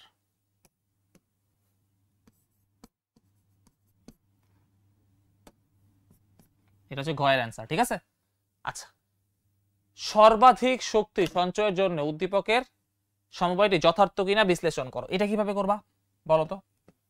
দেখো এইটার ক্ষেত্রেও কিন্তু সেম জিনিস, তুমি এদেরকে যেই রকম ভাবেই ওরিয়েন্টেশন করো না কেন, টোটাল সমবায়ের মধ্যে তুমি মনে করো 4টা এরকম ভাবে করলা, এরকম ভাবে কানেকশন দিলা, বা এরকম ভাবে কানেকশন দিলা, যেইভাবেই কানেকশন দাও না কেন, টোটাল সমবায়ের মধ্যে কিন্তু তোমার এই যে দেখো ওই যে 200 ভোল্ট, এই 200 ভোল্ট কিন্তু দিতে হবে, তাই না। টোটাল সমবায়ের মধ্যে তোমার এই যে 200 ভোল্ট দিতেই হবে, তাই না। তার মানে তোমার ইয়াটা কি আসছে দেখো, তার মানে তোমার টোটাল সঞ্চিত শক্তিটা কিরকম হবে, পুরো সমবায়ের মধ্যে সঞ্চিত শক্তি তুমি বের করতে চাইতেছো, ঠিক আছে। তাহলে এটা ES, এটার ফর্মুলা কি হবে, হাফ টোটাল সমবায়ের ইকুইভ্যালেন্স ক্যাপাসিটেন্স ইনটু টোটাল সমবায়ের মধ্যে যে বিভব পার্থক্য এটার স্কয়ার, তাই না। আচ্ছা এইবার দেখো এই যে ভি স্কয়ার, এটা সবসময় কি বলতো কনস্ট্যান্ট, তাই না, এটা সবসময় কনস্ট্যান্ট। তাহলে আমি কি বলতে পারবো, এই দেখো হাফ ভি স্কয়ার, এটা পুরোটা কনস্ট্যান্ট। তাইলে ইএস এর সাথে সম্পর্ক কি, ইএস এর সাথে ইকুইভ্যালেন্স রেজিস্ট্যান্সের সম্পর্ক হচ্ছে গিয়ে ইকুইভ্যালেন্স ক্যাপাসিটেন্সের সম্পর্ক কি, ইকুইভ্যালেন্স ক্যাপাসিটেন্স সম্পর্ক হচ্ছে কি, যদি ইকুইভ্যালেন্স ক্যাপাসিটেন্স বাড়াইতে পারো তাহলে তোমার সঞ্চিত শক্তি বাড়বে, তাই না।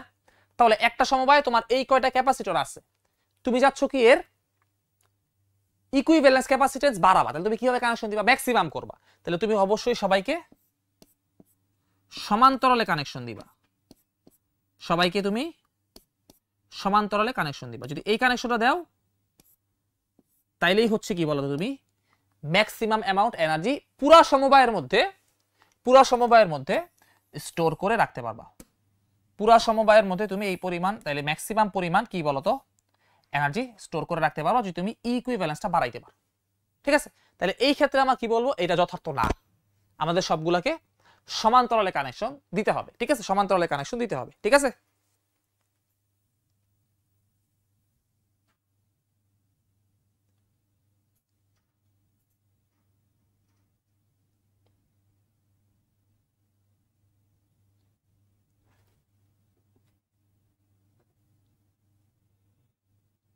আরো ইজিলি এটা করা যাবে, কোনো সমস্যা নাই। দেখো আরো ইজিলি কিভাবে করা যাবে, দেখো এইভাবে করা যাবে, আরো ইজিলি এইভাবে করা যাবে। দেখো তোমরা যদি এটা না বের করতে চাও, ঠিক আছে, এটা না বের করতে চাও, তুমি ধরা করো সবগুলার ইকুইভ্যালেন্স রেজিস্ট্যান্স, ইকুইভ্যালেন্স ক্যাপাসিটেন্স কত, 40 মাইক্রোফ্যারাড, 40 মাইক্রোফ্যারাড, তাই না, সবগুলোর ইকুইভ্যালেন্স। আচ্ছা ঠিক আছে, তাহলে দেখো, তাহলে এই জায়গা থেকে পুরা সমবায়ের মধ্যে কি পরিমাণ চার্জ স্টোর আছে এটা ধরো আমি বের করতে চাই, পুরা সমবায়ের মধ্যে কি পরিমাণ চার্জ স্টোর আছে। তাহলে কিউ ইজ ইকুয়াল টু আমি কি বলতে পারবো, সি ইকুইভ্যালেন্স ইনটু ক্যাপাসিটর মাঝে বিভব পার্থক্য, এখান থেকে বের করা যাবে, কোনো সমস্যা নাই। তাহলে সি ইকুইভ্যালেন্স কত হবে, সি ইকুইভ্যালেন্স এখানে হবে কত, 14 × 10⁻⁻6, এটা কত, এত মাইক্রোফ্যারাড ইনটু ভি কত, 200, তাই না। তাহলে এখান থেকে তুমি কি পেয়ে গেলা বলতো, কিউ পেয়ে গেলা, তুমি এখান থেকে কিউ পেয়ে গেল। আচ্ছা, কিউ যদি পেয়ে যাও তাহলে তুমি জানতেছো কি, এই যে ইকুইভ্যালেন্স ক্যাপাসিটরটার মধ্যে কিউ পরিমাণ চার্জ আছে, তার মানে তোমার এই সবগুলার মধ্যে কি বলতো কিউ পরিমাণ চার্জ থাকবে, কিউ বাই 4 কিন্তু থাকবে না। কারণ কি, সবগুলার মধ্যে আমার সেম পরিমাণ চার্জ জমা হবে। দেখো আমি যদি দেখাই, এখানে কত আসতেছে,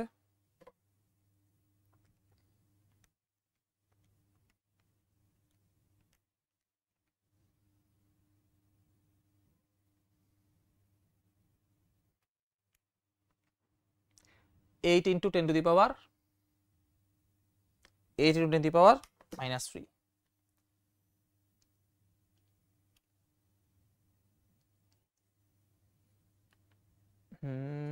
গ নাম্বারে কি বলছে, হ্যাঁ 8 ইন্টু কত আসছে, এখান থেকে আমার একটু আবার করিতে দেখি, সি ইকুইভ্যালেন্স আমার কত, 40 into 10 to the power -6, 40 into 10 to the power -6 into কত 200। আচ্ছা, তাহলে আসছে কত, Q is equal to C V, C V তে 200 দিলে আমার এখানে আসতেছে 8 ইন্টু 10 টু দি পাওয়ার -3। আচ্ছা, divide by 4, 2 into 10 to the power -3।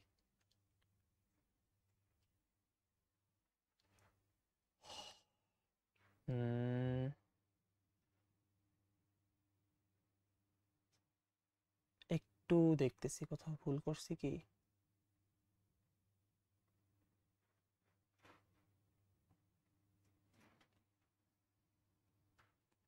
Hmm 40 micro, এখানে কত ছিল 10 মাইক্রো, 400 ঠিকই তো আছে।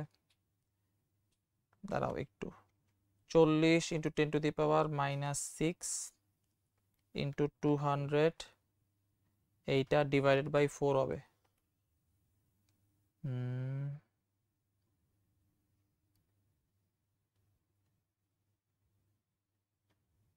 এই জায়গায় ক্যালকুলেশনে মেবি আমি ভুল করছি, না তো 50 ইন্টু 10 টু দি পাওয়ার -10 সব ঠিকই আছে,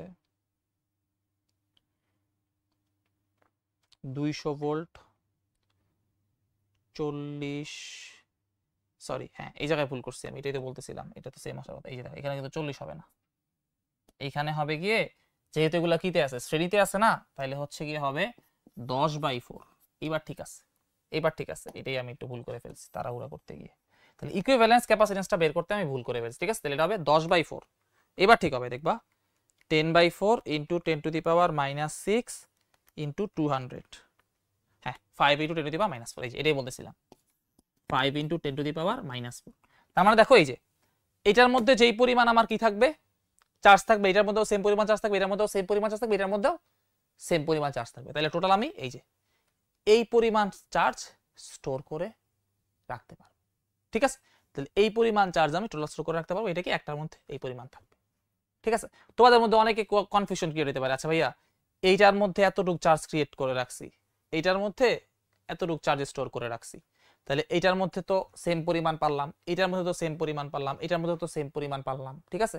তাহলে চারটা মিলায় তো আমি 4 ইন্টু কিউ পরিমাণ চার্জ স্টোর করে রাখতে পারলাম। এই কনফিউশনটা অনেকের মধ্যে থাকতে পারে, ঠিক আছে। আমি কিন্তু এইটা বলি নাই, এই জায়গা থেকে যে আমি বের করছি না কিউটা, এটা কিউটা মিন কি করে জানো, এইটা কিউটা মিন করে এই সবগুলা মিলা যদি একটা ক্যাপাসিটর হইতো, ওতে আমি কি পরিমাণ চার্জ স্টোর করে রাখতে পারতাম।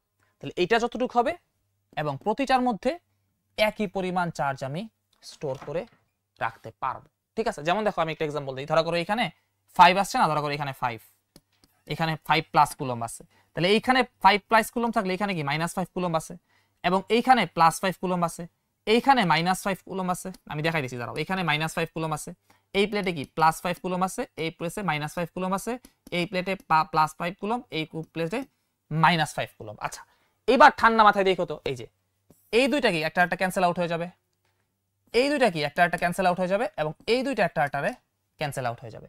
তাহলে আমার কি পড়ে থাকবে, এই যে দেখো +5 আর -5, এই দুটো আমার পড়ে থাকবে, ঠিক আছে। তার মানে আমি +5 into 10 to the power -4 just এখানে স্টোর করে রাখতে পারবো, ঠিক আছে, স্টোর করে রাখতে পারবো, এইভাবেও করতে পারো, কোনো সমস্যা নেই।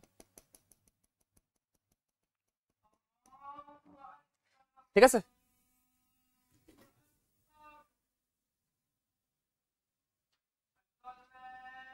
না, এটাই বলছিলাম যে জাবির মান আলাদা হইলেও চার্জ কিন্তু সেমই থাকবে, মান আলাদা হইলেও চার্জ কিন্তু সেমই থাকবে। এটা যেহেতু শ্রেণীতে আছে সবসময় চার্জ সেম থাকবে। ঠিক আছে, চলো সামনের দিকে আগাই। কি বলছে এটা? এটা বলছে বায়ু মাধ্যমে কোন ধারকের সমান্তরাল পাত দুটির প্রতিটির ক্ষেত্রফল হচ্ছে কি এত এবং আচ্ছা বায়ু মাধ্যম আছে, সমান্তরাল পাত ধারক প্রতিটার ক্ষেত্রফল হচ্ছে কি এত। আচ্ছা আচ্ছা তারা পরস্পর হতে এত দূরত্বে অবস্থিত, তারা পরস্পর হতে এত দূরত্বে অবস্থিত, মানে এটাকে আমার ডি। আচ্ছা ধারকটিকে 2 মাইক্রোকুলম আধারে চার্জিত করলে পাতদ্বয়ের মধ্যে 4 ভোল্টের বিভব পার্থক্য সৃষ্টি হয়। আচ্ছা পরবর্তীতে পাত দুটিকে সমদ্বিখণ্ডিত করে একই ব্যবধানে রেখে দিলে দুটি ধারক তৈরি করে শ্রেণী সমবায়ে সাজানো হলো। আমি আবার বলতেছি, দেখো কি বলতেছে।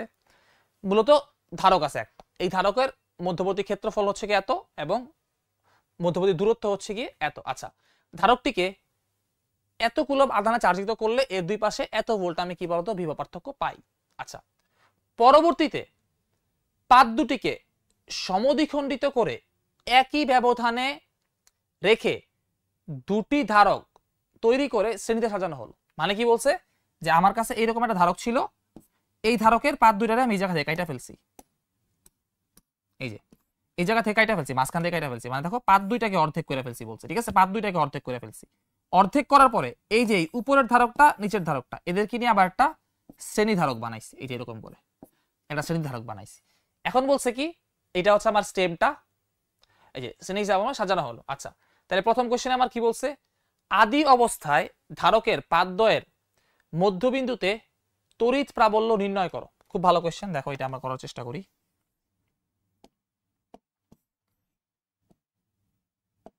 এটা হচ্ছে গ নাম্বারটা, গ নাম্বারটা আদি অবস্থায় পাতদ্বয়ের মধ্যে তড়িৎ প্রাবল্য নির্ণয় করতে হবে। আচ্ছা তাহলে আমার ই বের করতে হবে, তাই না? প্রাবল্য ই দুইটা পাত ধারকের গাউস থেকে আমরা পড়ছিলাম, তাই না? মাঝে ই এর ফর্মুলা কি হয়, সিগমা বাই ইপসাইলন নট, তাই না? এটা হয়। তাহলে এটা জাস্ট আমি অ্যাপ্লাই করে দিব। সিগমা মানে কত? চার্জ ঘনত্ব। তাহলে 2 মাইক্রোকুলম চার্জ দিছে, তাই না? তাহলে 2 × 10⁻⁻6 এত মাইক্রোকুলম চার্জ দিছে। ঠিক আছে, divided by surface area. Surface area কত? 1 × 10⁻1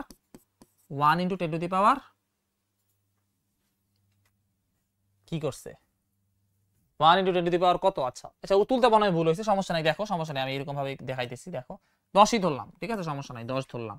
আচ্ছা ডাটা একটু অ্যানোমালি থাকতে পারে, ঠিক আছে, যেহেতু তুলতে মনে হয় ভুল করছে এখানে। ঠিক আছে, 10 এর পাওয়ার দেওয়া নাই, 1 × 10⁻, কত এটা দেওয়া নাই। আচ্ছা যাই হোক আমি 10 ধরলাম, ঠিক আছে, 10 মিটার স্কয়ার। আচ্ছা তাহলে এটা আমি কি পেয়ে গেলাম বলতো? সিগমা পেয়ে গেলাম, চার্জ ঘনত্ব পেয়ে গেলাম। ঠিক আছে, চার্জ ঘনত্ব পেয়ে গেলাম, চার্জ ডিভাইডেড বাই এরিয়া। এবার ইপসাইলন নট দিয়ে ভাগ করতে হবে জাস্ট। তাহলে ইপসাইলন নট দিয়ে ভাগ করে দাও, তাহলে এখান থেকে তোমার কি এসে পড়বে? ইলেকট্রিক ফিল্ড এসে পড়বে। দেখি আমি কত আসে আমার। 2 × 10⁻⁻6 10 × সিগমা,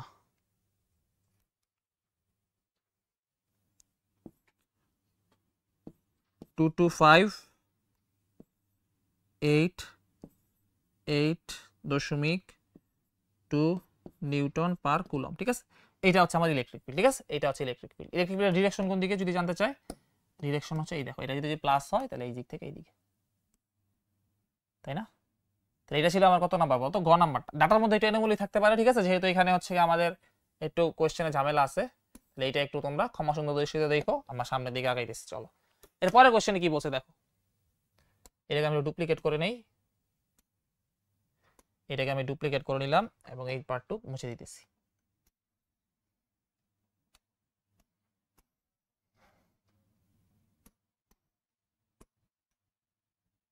গ নাম্বারটা করবে। এবার কি বলছে দেখো কোশ্চেনে, পরবর্তী ঘটনায় সঞ্চিত শক্তি পূর্বের সঞ্চিত শক্তি থেকে বৃদ্ধি পাবে না কি হবে, এটা আমার জানতে চাইছে। আচ্ছা তাহলে প্রথমে সঞ্চিত শক্তি কত ছিল এটা আমি একটু বের করে ফেলি। তাহলে প্রথমে আমার সার্কিটটা কি ছিল, ধারকটা ছিল এরকম, ঠিক আছে, ধারকটা ছিল এরকম। ঠিক আছে, আমার কি বের করতে হবে?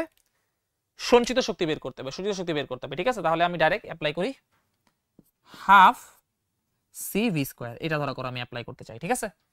তাহলে হাফ সি এর ভ্যালু কত এখানে দেখো বলা আছে, হ্যাঁ না সি এর ভ্যালু বলা আর কি, বের করে নিতে হবে, সমস্যা নেই বের করে নাও।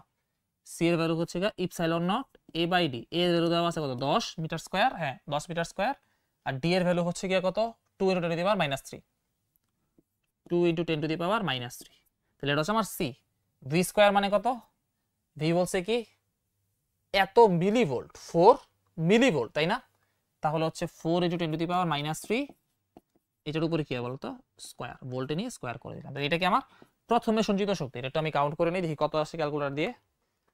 Half epsilon not into 10 2 × 10⁻³ into 4 × 10⁻³ কত এখানে -3 হোল স্কয়ার, এটা আসতেছে আমার 3.541 × 10⁻⁻13 এইটা আসতেছে, ঠিক আছে, এইটা আসতেছে।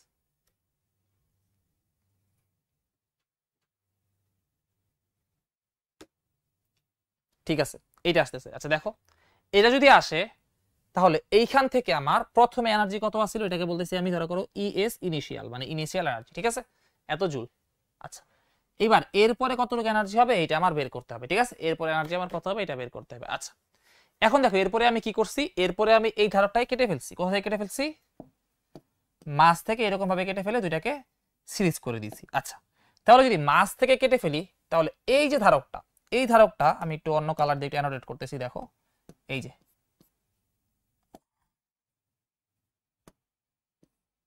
এই যে ধারকটা, এই ধারকটার মধ্যে আমার ইয়া কত হবে বলতো, এই ধারকটার আমার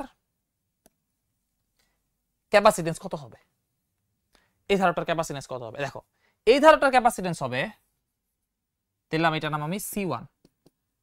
তাহলে আমি কি করছি, প্রস্থচ্ছেদের ক্ষেত্রফল অর্ধেক করে ফেলছি, ইপসাইলন নট, ঠিক আছে, এ কে আমি কি করছি অর্ধেক করে ফেলছি, এ আগে ছিল 10, এখন আমি কত করছি বলতো 5 হয়ে যাবে না, 10 এ 2 দিয়ে ভাগ করলে, তাহলে এখানে আসবে আমার 10/2, 10/2, ঠিক আছে। আচ্ছা আর ডি কি আগের মতোই থাকবে, ডি কত ছিল 2 × 10⁻³ 2 × 10⁻³, এইটা আমার কি বলতো এখন যেই ক্যাপাসিটেন্স এইটা, এবং এইটা আর এইটার ক্যাপাসিটেন্স কি সেম হবে না বলতো, এইটা আর এটার ক্যাপাসিটেন্স অবশ্যই সেম হবে, তাই না, এই দুটোর ক্যাপাসিটেন্স সেম হবে, কারণ এটার ক্ষেত্রে তো সেমই করছি আমি, জাস্ট প্রস্থ পাতের ক্ষেত্রফলকে আমি অর্ধেক করে ফেলছি। আচ্ছা এখন এই দুইটা ক্যাপাসিটেন্সকে যদি আমি সিরিজে কানেক্ট করি, এই দুইটা ক্যাপাসিটেন্সকে যদি আমি সিরিজে কানেক্ট করি, যেমন এই যে এই জায়গা থেকে কেটে এনে অর্ধেক অর্ধেক করলাম না, তাহলে এটা একটু ছোট করে আগে এরকম এবং এইরকম, এদের আমি কি করতেছি বলতো, এটা হচ্ছে আমার C1, এটা ধরলাম C2, দুইটা যেহেতু একই ক্যাপাসিটেন্স হবে তাহলে দুইটাকে আমি C1 নাম দিতে পারি, কারণ দুইটার ক্যাপাসিটেন্সের মান একই হবে, তাই না।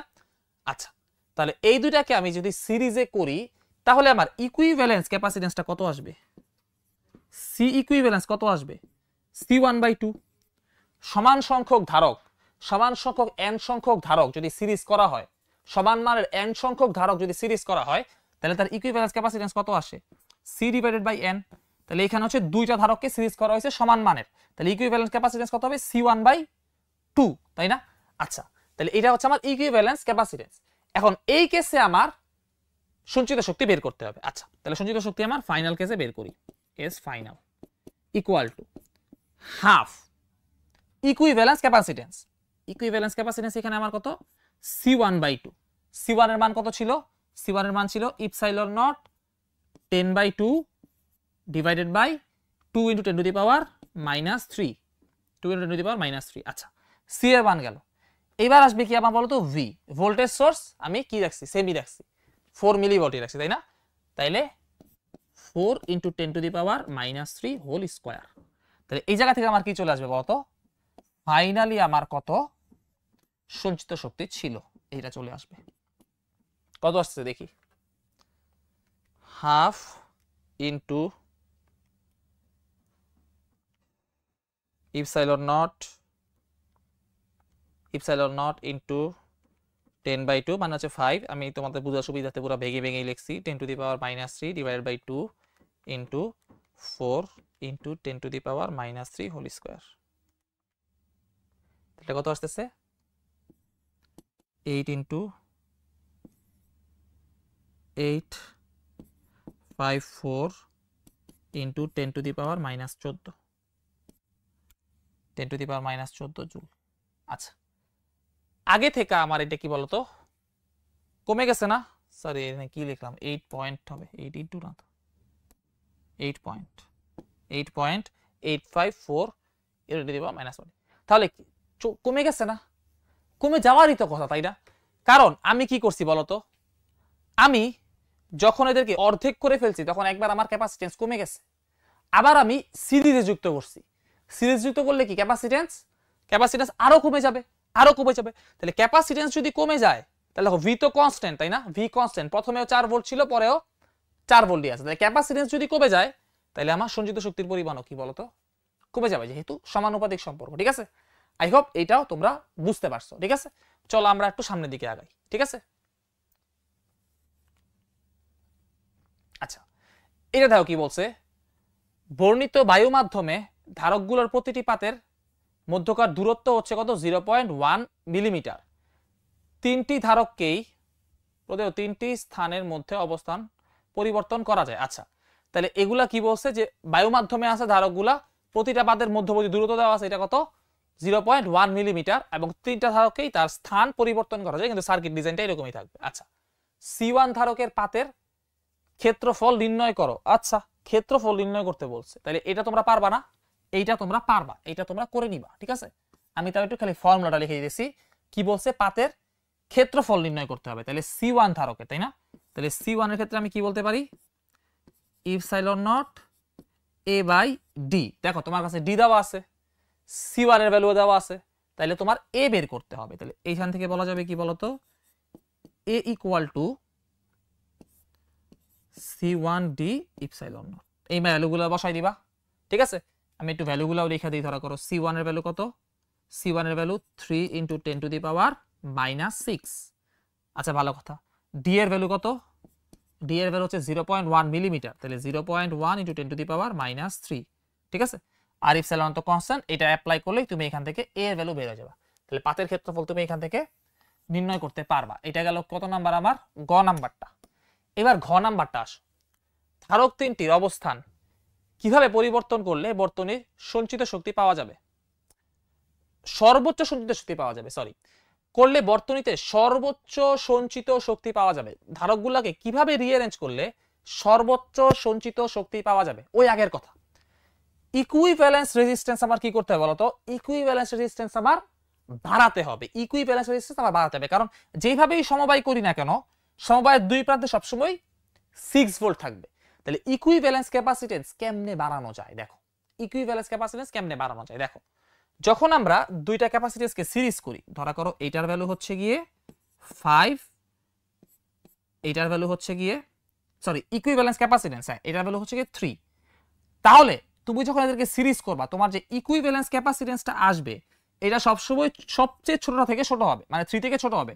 তাইলে মিনিমাম অফ 3 এবং 5 থেকে ছোট হবে তুমি যখন এদেরকে সিরিজ করবা। বুঝতে পারছি? তাহলে আমরা এইখানে একটা ক্যাপাসিটর অবশ্যই আমাদের কি বলতো সিরিজে রাখতে হবে। দেখো, এই দুটাকে মিলে একটা করলাম, এর সাথে একটা কি সিরিজে আছে। তার মানে আমি কখনোই চাবো না এই যে এই জায়গায় ছোট ভ্যালু আসুক। যেমন এখানে যদি আমি মনে করো 0.1 দিলাম, তাহলে এই যে ইকুইভ্যালেন্স ক্যাপাসিটেন্স, এটা কি 0.1 থেকেও ছোট আসবে। ইকুইভ্যালেন্স ক্যাপাসিটেন্স 0.1 থেকেও ছোট আসবে, তাই না? তার মানে আমি সবসময় যাব যেটাকে আমি সিরিজ করতেছি এইখানে যত বড় সংখ্যক রাখা যায়। সিরিজ যতগুলো আমি সিরিজ করতেছি, আবার একটু ভালো করে বলতেছি, যতগুলা আমি সিরিজ করতেছি, যদি ইকুইভ্যালেন্স ক্যাপাসিটেন্স আমি বাড়াইতে চাই, যতগুলা আমি সিরিজ করতেছি এদের মধ্যে যেটা মিনিমাম, ওর ভ্যালুটা আমি বড় রাখার চেষ্টা করব। আবার বলতেছি, যতগুলা ক্যাপাসিটেন্সকে আমি সিরিজ করতেছি এর মধ্যে যেটার ক্যাপাসিটেন্স মিনিমাম, ওকে আমি বড় রাখার চেষ্টা করব। ঠিক আছে, বড় রাখার চেষ্টা করব। এই জিনিসটা তুমি ফার্স্টে বাংলা ভাষায় ব্যাখ্যা করে বলবা। বলার পরে তুমি বলবা, দেখো যে বলার পরে বলবা যে আমার এইখানে যেই সার্কিটই বানায় এটার সাথে কি এইখানে একটা কি করতে হইতেছে, সিরিজ করতে হইতেছে। তাহলে এইখানে আমি চাবো যে মোটামুটি একটা বড় সংখ্যক থাকুক। তাহলে দেখো এইখানে যদি আমি 4 দিয়ে দেই, এই C2 কে যদি আমি এইখানে দিয়ে দেই, C2 কে যদি আমি এইখানে দিয়ে দেই, তাহলে এখানে আমি কত পাইতেছি 4, এবং এইখানে আমি পাইতেছি কত বলতো 3 আর 2 এ 5। এই দুটাকে আমি সোয়াপ করে দিছি, তাহলে এখানে পাইতেছি আমি 5, এখানে পাইতেছি 4, তার মানে মিনিমামটা পাইতেছি কত 4। অন্যভাবে দেখো যদি এইভাবে থাকতো, এখানে কত আছে 3 আর 4 কত আছে, বড় কিন্তু ভালোই বড়, 3 আর 4 7 আছে, কিন্তু এইখানে কত 2, তার মানে ইকুইভ্যালেন্ট ক্যাপাসিট্যান্স 2 থেকে কম আসবে। আগেরটা কত থেকে কম আসছিল, 4 থেকে কম আসছিল। আচ্ছা এইবার দেখো যদি আমি এইটা না করে এই দুটাকে সোয়াপ করতাম, এইখানে 2 এখানে 3 দিছি, তাহলে দেখো 5 আর 2 এ কত হয়, 5 আর 2 এ 6, কিন্তু এইখানে যেহেতু 3, তাহলে ইকুইভ্যালেন্স ক্যাপাসিট্যান্স অবশ্যই আমার 3 থেকে ছোট আসবে। তার মানে প্রথমে যেই সোয়াপটা, যে এই সোয়াপটাতে আমার সবচেয়ে বেশি লাভ হইতেছে বা সবচেয়ে বড় আমি ইকুইভ্যালেন্স ক্যাপাসিট্যান্স পাইতেছি। কিভাবে দেখো, এখানে যদি 4 চলে যায়, তাহলে 3 আর 2 এ কত হয়, 3 আর 2 হয় 5, তাহলে 5 আর 4 মানে ইকুইভ্যালেন্স ক্যাপাসিট্যান্স। আমরা বলতে পারি যে আমাদের এই যে ফরম্যাটটা, এই ফরম্যাটটা মোটামুটি আমাদের একটা ঠিক ফরম্যাট হবে। সেটা কি,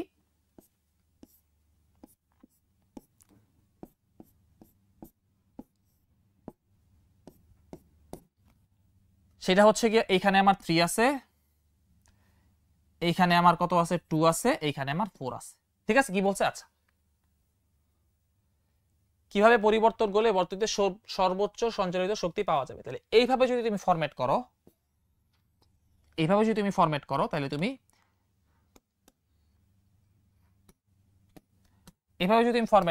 তুমি হচ্ছে কি ম্যাক্সিমামটা পাবা। ঠিক আছে, ম্যাক্সিমামটা পাবা। কেন পাবা?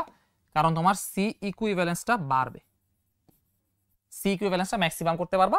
তাহলে এখান থেকে তোমরা ইএস ম্যাক্সিমামটাও বের করবা। ঠিক আছে, ইএস ম্যাক্সিমামটাও বের করবা। ঠিক আছে, আর যদি পরীক্ষার সময় থাকে তাহলে অন্য যেগুলা করলাম কন্ডিশন, ওগুলাটা বের করে দেখাইতে পারো। সবগুলার মধ্যে পরে তুমি এনার্জির একটা তুলনা করে দিতে পারো যে এইভাবে করলে আমি ম্যাক্সিমাম সংখ্যক কি বলতো সঞ্চিত শক্তি পাইতেছি। ঠিক আছে, তাহলে এটাও কিন্তু খুব ইন্টারেস্টিং একটা ম্যাথ ছিল। এটা দেখো ময়মনসিংহ বোর্ডে আসে 22 সালে। ঠিক আছে, আচ্ছা চলো এবার আমরা সামনের দিকে আগাই। এটাও কি বলছে, এটাও তেমন একটা ইজি হওয়ার কথা না। আচ্ছা আমাদের হচ্ছে গিয়ে কি দুইটা ম্যাথই আছে, এটা তো খুবই ইজি, এটা শেষ করে আমাদের ক্লাসটা শেষ হয়ে যাবে। তাহলে হচ্ছে আমরা একটু তাড়াতাড়ি শেষ করে দিব। ঠিক আছে, বেশিক্ষণ লাগবে না। দেখো পাশের বর্তনীতে C1 ও C2 দুটি সমান্তরাল পাত ধারক যুক্ত করা হয়েছে, তাদের প্রতিটির দুই পাতের ব্যবধান হচ্ছে গিয়ে দেখো 0.5 সেন্টিমিটার এবং ধারকত্ব হচ্ছে গিয়ে 600 পিকোফ্যারাড। আচ্ছা তাহলে C1 C2 দুইটা সমান্তরাল পাত ধারক আছে, ধারক যুক্ত করে হয়েছে, যাদের প্রতিটির দুই প্রান্তের ব্যবধান হচ্ছে কি বলতো 0.5 সেন্টিমিটার। তাহলে C1 C2 দুই প্রান্তের ব্যবধান কত 0.5 সেন্টিমিটার, ধারক কত দেওয়া আছে এত। আচ্ছা এবার কি বলছে, C1 ধারকে কাগজ ঢুকাইছে, C1 ধারক একটা কাগজ ঢুকাইছে এবং C2 এর ঠিক মাঝে সমান্তরাল পাত একটা কি মাঝখানে সমান্তরাল অনুরূপ পাত প্রবেশ করানো হলো। আচ্ছা ঠিক আছে, তার মানে কি C1 এর মধ্যে একটা কাগজ ঢুকাইছে এবং C2 এর মাঝে একটা পাত ঢুকাইছে। এটা হচ্ছে সেকেন্ড কেস। আচ্ছা প্রথমে বলছে ধারকের ক্ষেত্রফলটা নির্ণয় করো। তাহলে গ নাম্বারটা আমি তোমাদের জাস্ট 1 মিনিটে করা দিতেছি। জাস্ট আবার কি বলছে, ক্ষেত্রফল নির্ণয় করতে হবে। আমার ক্যাপাসিটেন্স দেওয়া আছে, হ্যাঁ ক্যাপাসিটেন্স দেওয়া আছে, আর হচ্ছে আমার দেওয়া আছে। তাহলে জাস্ট এটা অ্যাপ্লাই করবা। C is equal to epsilon naught A by D। Capacitance দেওয়া আছে, এ দেওয়া আছে, এ বের করতে হবে, তাই না? এ বের করতে হবে, ডি দেওয়া আছে। ঠিক আছে, এইটা অ্যাপ্লাই করে এটার অ্যান্সারটা বের করে ফেলবা। ঠিক আছে, তাহলে এটা গেল গ এর অ্যান্সার। এবার আসো ঘতে কি বলছে। ঘতে বলছে ধারক দুইটিতে কাগজ ও পাত প্রবেশ করানোর পর বর্তনীতে সঞ্চিত তড়িৎ শক্তির কিরূপ পরিবর্তন হবে এইটা তোমার বের করতে বলছে। আচ্ছা এটা দেখো, এটাও তেমন কঠিন কিছু হওয়ার কথা না। তাইলে প্রথম কেসে কতটুকু সঞ্চিত শক্তি আছে এইটা ফার্স্টে বের করবা। যেহেতু তোমরা অনেক সময় হয়ে গেছে, আমি একটু তাড়াতাড়ি করে শেষ করে দিয়েছি। তাহলে ইনিশিয়ালটা বের করবা। কিভাবে বের করবা? হাফ এই দুইটার ইকুইভ্যালেন্স, তাই না? এই দুইটার ইকুইভ্যালেন্স কত হবে? সি ইকুইভ্যালেন্স ইকুয়াল টু হবে C1 প্লাস C2, তাই না? C1 প্লাস C2 হয়ে যাবে, তাই না? তাহলে হাফ সি ইকুইভ্যালেন্স ইনটু এই যে ভি কত 200, 200 স্কয়ার, এখানে ভি কত 200, ভি হচ্ছে 200, তাই না? তাহলে 200 স্কয়ার দিলে তুমি ফার্স্টে কি পেয়ে গেলা, ফার্স্টে তোমার এখানে কতটুক ইনিশিয়ালি শক্তি ছিল এটা পেয়ে গেল। আচ্ছা এইবার এই কাজ করার পরে কতটুক শক্তি আছে এটা তোমার বের করতে হবে। দেখো এই জায়গায় আমি যাই করি না কেন ইকুইভ্যালেন্স ক্যাপাসিট্যান্স চেঞ্জ হবে, কিন্তু এই যে এই ভোল্টেজ সোর্স তো চেঞ্জ হবে না, তাই না?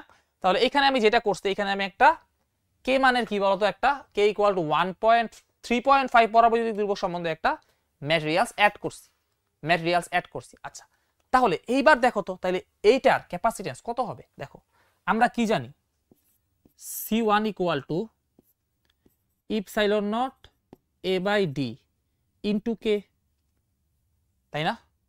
Into K. দেখো এখানে কে এর ভ্যালু ফার্স্টে কত ছিল 1, এবার তুমি কে কি দিছো 3.5 এর একটা পরাবৈদ্যুতিক ধ্রুবক সম্পন্ন একটা ম্যাটেরিয়ালস তুমি দিছো। তাহলে এখন তোমার ক্যাপাসিট্যান্স কি কে গুণ বেড়ে যাবে না জাস্ট? এই দেখো এটা ফর্মুলা ছিল না, এ ঠিক আছে ডি ঠিক আছে সব তো আগের মতোই আছে, তুমি জাস্ট কে কে বাড়াইছো, কে 1 থেকে 3.5 করছো। তাইলে এখন সেকেন্ড কেসে, কেস 2 তে এটা ছিল কি কেস 1, কেস 2 তে তোমার ক্যাপাসিট্যান্স কত হয়ে যাবে, C1 প্রাইম নাম দিলাম, এটা হয়ে যাবে কত 600 ইনটু কত কে এর ভ্যালু কত 3. আমি এইভাবে লিখি C1 ইনটু কত আছে এখানে কে, কে মানে হচ্ছে গিয়া 3.5, এখানে দেখো কে এর ভ্যালু কত বললাম 3.5। তাহলে এইটার কি বলতো তুমি ক্যাপাসিট্যান্সটা পেয়ে গেছো, তাই না? এটা পেয়ে গেছো। আচ্ছা C1 প্রাইম পেয়ে গেছো। আচ্ছা এবার কি করছি, এর মাঝখানে একটা জাস্ট পাত ঢুকাই দিছি। আচ্ছা এর মাঝখানে যদি পাতটা ঢুকাই দিই তাহলে কি হবে দেখো তো, তাহলে এটা কি দুইটা ক্যাপাসিট্যান্সের সিরিজ কানেকশন না, দুইটা ক্যাপাসিটরের সিরিজ কানেকশন হয়ে গেল না যদি একটা পাত ঢুকাই দেই? তাহলে এই জায়গায় আমার ডিসটেন্সটা কত হয়ে গেছে d/2, এই জায়গায় আমার ডিসটেন্সটা হয়ে গেছে বলতো d/2, ঠিক আছে? তাহলে এই জায়গায় আমি ফার্স্ট ক্যাপাসিটরটার নাম দিলাম ধরো করো C2 প্রাইম, এই ক্যাপাসিটরটার নাম দিলাম আমি C3 প্রাইম, তাই না?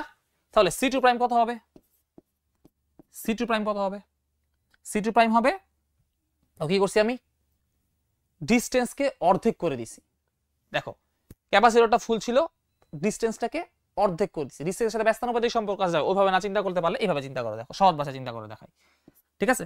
তাহলে ফার্স্টে ক্ষেত্রফল কত ছিল তো তুমি জানো, এখান থেকে বের হয়ে গেছে, তাই না? আচ্ছা এখন জাস্ট ডিটাকে অর্ধেক করে দিবা, তাহলে ডিটাকে অর্ধেক করে দিলা, আর আগের মতো ইপসাইলন নট এ এর মতো আছে। তাহলে ক্যাপাসিটেন্স কি আসলে দেখো 2 গুণ হয়ে যাবে না? এই দেখো এটা কিভাবে লেখা যায়, 2 into epsilon naught A by D. এটাই কি ছিল বলতো, এটাই কি ছিল, এটাই কি আবার বলতো, এই যে প্রথমটার যে ক্যাপাসিটেন্স, প্রথম দুটোর ক্যাপাসিটেন্স সমান ছিল, এই যে 600 পিকোফ্যারাড, তাই না? এটাই ছিল। তাহলে এইখান থেকে কিন্তু আমি খুব ইজিলি বলতে পারবো এটা কত হবে আমার 2 ইনটু C1, 2 ইনটু C1 আর C2 ফার্স্টে ইকুয়াল ছিল, তাই না? C1 ইকুয়াল টু C2, এটা আমি লিখে দেই 600 পিকোফ্যারাড, 600 পিকোফ্যারাড। আচ্ছা যাই হোক বুঝা গেল। তাহলে এইবার একটা জিনিস খুব ভালো করে খেয়াল করো, তাহলে C2 প্রাইম হচ্ছে এইটা, তাহলে এটাকে আমি নাম দিয়েছিলাম C3 প্রাইম, এটাও কি সেম হবে, তাই না? তাহলে C3 প্রাইম ইকুয়াল টু কিন্তু আমার হবে 2 ইনটু C1, ঠিক আছে? 2 ইনটু C1, বেশ ভালো কথা, এতটুকু বুঝতে পারলাম। এইবার আবার দেখো কি প্রবলেম হয়েছে, এইবার আবার বলছে যে এই যে C2 প্রাইম আর কি আমার C3 প্রাইম, C2 প্রাইম আর C3 প্রাইম এটা কিতে আছে, সিরিজে আছে। আচ্ছা সিরিজে আছে এবং এদের মানও কি বলতো একই। তাহলে দুইটা একই মানের ক্যাপাসিটরকে যদি সিরিজ করা হয় তাহলে কি অর্ধেক হয়ে যাবে না? দুইটা হলে একই মানের ক্যাপাসিটর হইলে আমি বলতে পারি দেখো এখান থেকে কি আসছে আমার C2 prime equal to C3 prime, এটা আমি বলতেই পারতেছি, তাই না? দুইটাই কি 2C1। আচ্ছা তাহলে এই যে এই দুই প্রান্তের এই দুইটাকে মিলে আমি বলতেছি যারা করো C, ক্যাপিটাল সি ধরা করো, না ক্যাপিটাল সি নট ধরা করো। আচ্ছা সি নট, এই যে এই দুইটা ক্যাপাসিটর নিয়ে যে ক্যাপাসিটর একে বলতেছি আমি ধরা করো ক্যাপাসিটেন্স, এটাকে বলতেছি আমি সি নট, যেহেতু আমি সিরিজ করে দিছি, তাই না? সিরিজ করে দিছি, তার মানে দেখো কত আসতেছে, ঠান্ডা মাথায় করলে দেখবা এই দেখো সি নট ইকুয়াল টু আসবে C2 প্রাইম ডিভাইডেড বাই 2, তাই না? তাহলে C2 প্রাইম কত ছিল, C2 প্রাইম কত ছিল, C2 প্রাইম ছিল 2C1 divided by 2 equal to C1। কেন এটা ভাঙা করাইলাম? আসলে তুমি একটা পাথ যদি এখানে ঢুকাই দাও, এই দুই প্রান্তের ইকুইভ্যালেন্স ক্যাপাসিট্যান্স আগে যা ছিল এখন তাই থাকবে। বুঝতে পারছো? একটা ক্যাপাসিটরের মধ্যে তুমি একটা পাথ যে কোনো ভাবেই ঢুকাই দাও না কেন, এর এই দুই প্রান্তের ক্যাপাসিট্যান্স আগে যা ছিল এখনো সেমই থাকবে। এইটার প্রমাণটাই এখানে আমরা কইরা ফেললাম, এই যে দেখো কইরা ফেললাম।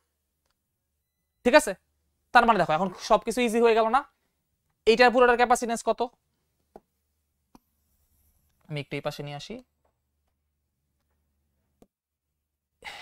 এইটার পুরো ক্যাপাসিট্যান্স কত? C1। এইটাকে এখন আমি একটা কাগজ ঢুকাইছি এর মধ্যে, যার পরাবৈদ্যুতিক যদি দিব 3.5, তাহলে এটার ক্যাপাসিট্যান্স বেড়ে গেল। আর এইটার কি আগেরটা আগের মতোই আছে, তাই না? তাহলে আমরা কি বলতে পারবো বলো? তাহলে এই দুইটার তুল্য ক্যাপাসিট্যান্স কত হবে? যেহেতু সমান্তরাল আছে যোগ করে দিব, তাহলে K into C1 plus C1 এর যে ক্যাপাসিট্যান্স, এই দুটাকে যোগ করে দিলে আমি বলতো এখন পরের অবস্থায় তুল্য ক্যাপাসিট্যান্স কত এটা আমি পেয়ে যাব। আচ্ছা, তাহলে এই জায়গা থেকে আমি ক্যাপাসিট্যান্স পেয়ে গেছি হাফ সি, এবং ভি কত বলতো? ভি আমার 200ই আছে। ভি যদি 200ই থাকে তাহলে দেখো এই জায়গা থেকে খুব ইজিলি কিন্তু আমি কি বের করে ফেললাম, ফাইনাল অবস্থায় আমার কতটা এনার্জি আছে এইটা আমি বের করে ফেললাম। ঠিক আছে, এরপরে তুমি জাস্ট সন্ধি শক্তির কিরূপ পরিবর্তন হবে ওইটা বের করবা। তাহলে এইখান থেকেই আমার অ্যান্সারটা রইল। এইবার একটু তোমাদের সাব টপিক হিসাবে একটা জিনিস বুঝাই দিই, সেটা হচ্ছে একটা ক্যাপাসিটরের মাঝখানে আমরা যখন একটা পরাবৈদ্যুতিক ধ্রুবক আছে এইরকম জিনিসকে ইনপুট করছি, তখন কিভাবে ক্যাপাসিট্যান্স বের করতে হয় এটা আমরা শিখছি, তাই না? যার হচ্ছে বড় বড় পরাবৈদ্যুতিক ধ্রুবক কে। কিন্তু এটা একটা অপরিবাহী, এটা একটা পরাবৈদ্যুতিক ম্যাটেরিয়ালস। ঠিক আছে, আচ্ছা, মানে ডাইইলেকট্রিক ম্যাটেরিয়ালস। আচ্ছা, এবার দেখো যদি আমি এখানে একটা পরিবাহী কিছু অ্যাড করে দিই, যেমন মনে করে এটাকে একটা পাত অ্যাড করছিলাম, যদি আমরা একটা ধরা করো পুরুত্ব সম্পূর্ণ পাত অ্যাড করি, এটার লেন্থ ধরা করো টি, এটার লেন্থ টি, পুরোটার মাঝখানে হচ্ছে ডি ডিস্টেন্স, তাহলে এর ক্যাপাসিট্যান্স কিরকম? এটা একটা পরিবাহী, ডাইইলেকট্রিক না। ডাইইলেকট্রিক থাকলে কে দেওয়া থাকতো? ঠিক আছে, একটা পরিবাহী, তখন এর ক্যাপাসিট্যান্স সি ইকুয়াল টু হয়, খুবই easy formula, epsilon naught A D minus T, direct D minus T বিয়োগ করে দিবা। এখন দেখো যদি এখানে একটা খুব সুদূর পাত ঢুকাই দাও, একদম চিকন একটা পাত ঢুকাই দাও, তাহলে ওর পুরো তো কি জিরোর কাছাকাছি। তাহলে দেখো টি এর ভ্যালু যদি জিরোর কাছাকাছি হয়, তাহলে এই দুই প্রান্তের capacitance epsilon naught A by D আগে ছিল, এখন epsilon naught A by D হবে। বুঝতে পারছো? তার মানে পাত ঢুকাই দিলে মাঝে এই দুই প্রান্তের ক্যাপাসিট্যান্সের কোনো পরিবর্তন হবে না, এটা এইখান থেকে বলা যায়। যাই হোক, আমরা এটা শেষ করে ফেললাম। আমাদের চলে আসছি আমরা লাস্ট ম্যাথে চলে আসছি। দেখো এটা খুবই ইজি, বর্তনীর তুল্য ধারকত্ব বের করো। ঠিক আছে, এটাতে একটু টাইম লাগাবো না, বর্তনীর তুল্য ধারকত্বটা বের করতে হবে। তাহলে কিভাবে বের করবো? দেখো এই দুইটা আমার কিতে আছে, প্যারালালে আছে, তাই না? তাহলে এটাকে যোগ করে দিতে হবে। তাহলে আমি যদি একটু আঁকি,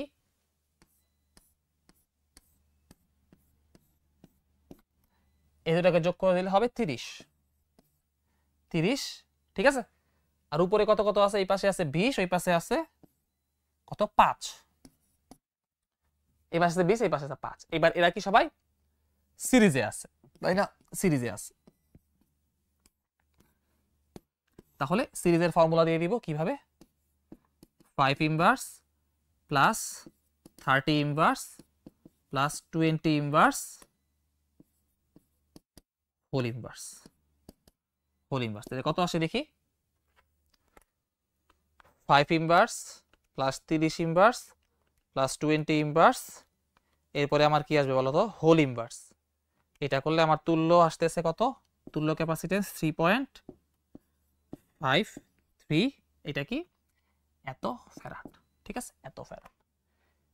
তাহলে এইটা দেখো তুল্য ধারকত্ব আমি বের করে ফেললাম। ঠিক আছে, তাহলে আজকের ক্লাসটাতে কিন্তু আমরা বেশ ইন্টারেস্টিং কিছু ধারকের ম্যাথ দেখছি, যেগুলোতে পোলাপা নরমালি আটকায় যায় বা একটু অন্যভাবে চিন্তা করার অপশন থাকে, তাই না? তাহলে প্রবলেম সলভ করতে করতে আমরা খুব দারুণভাবে কিন্তু কিছু কনসেপ্টও শিখছি।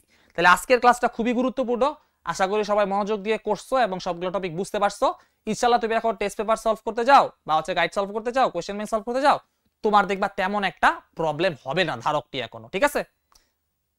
ধারক নিয়ে তোমাদের কিন্তু তেমন একটা প্রবলেম হবে না দেখবা, ঠিক আছে?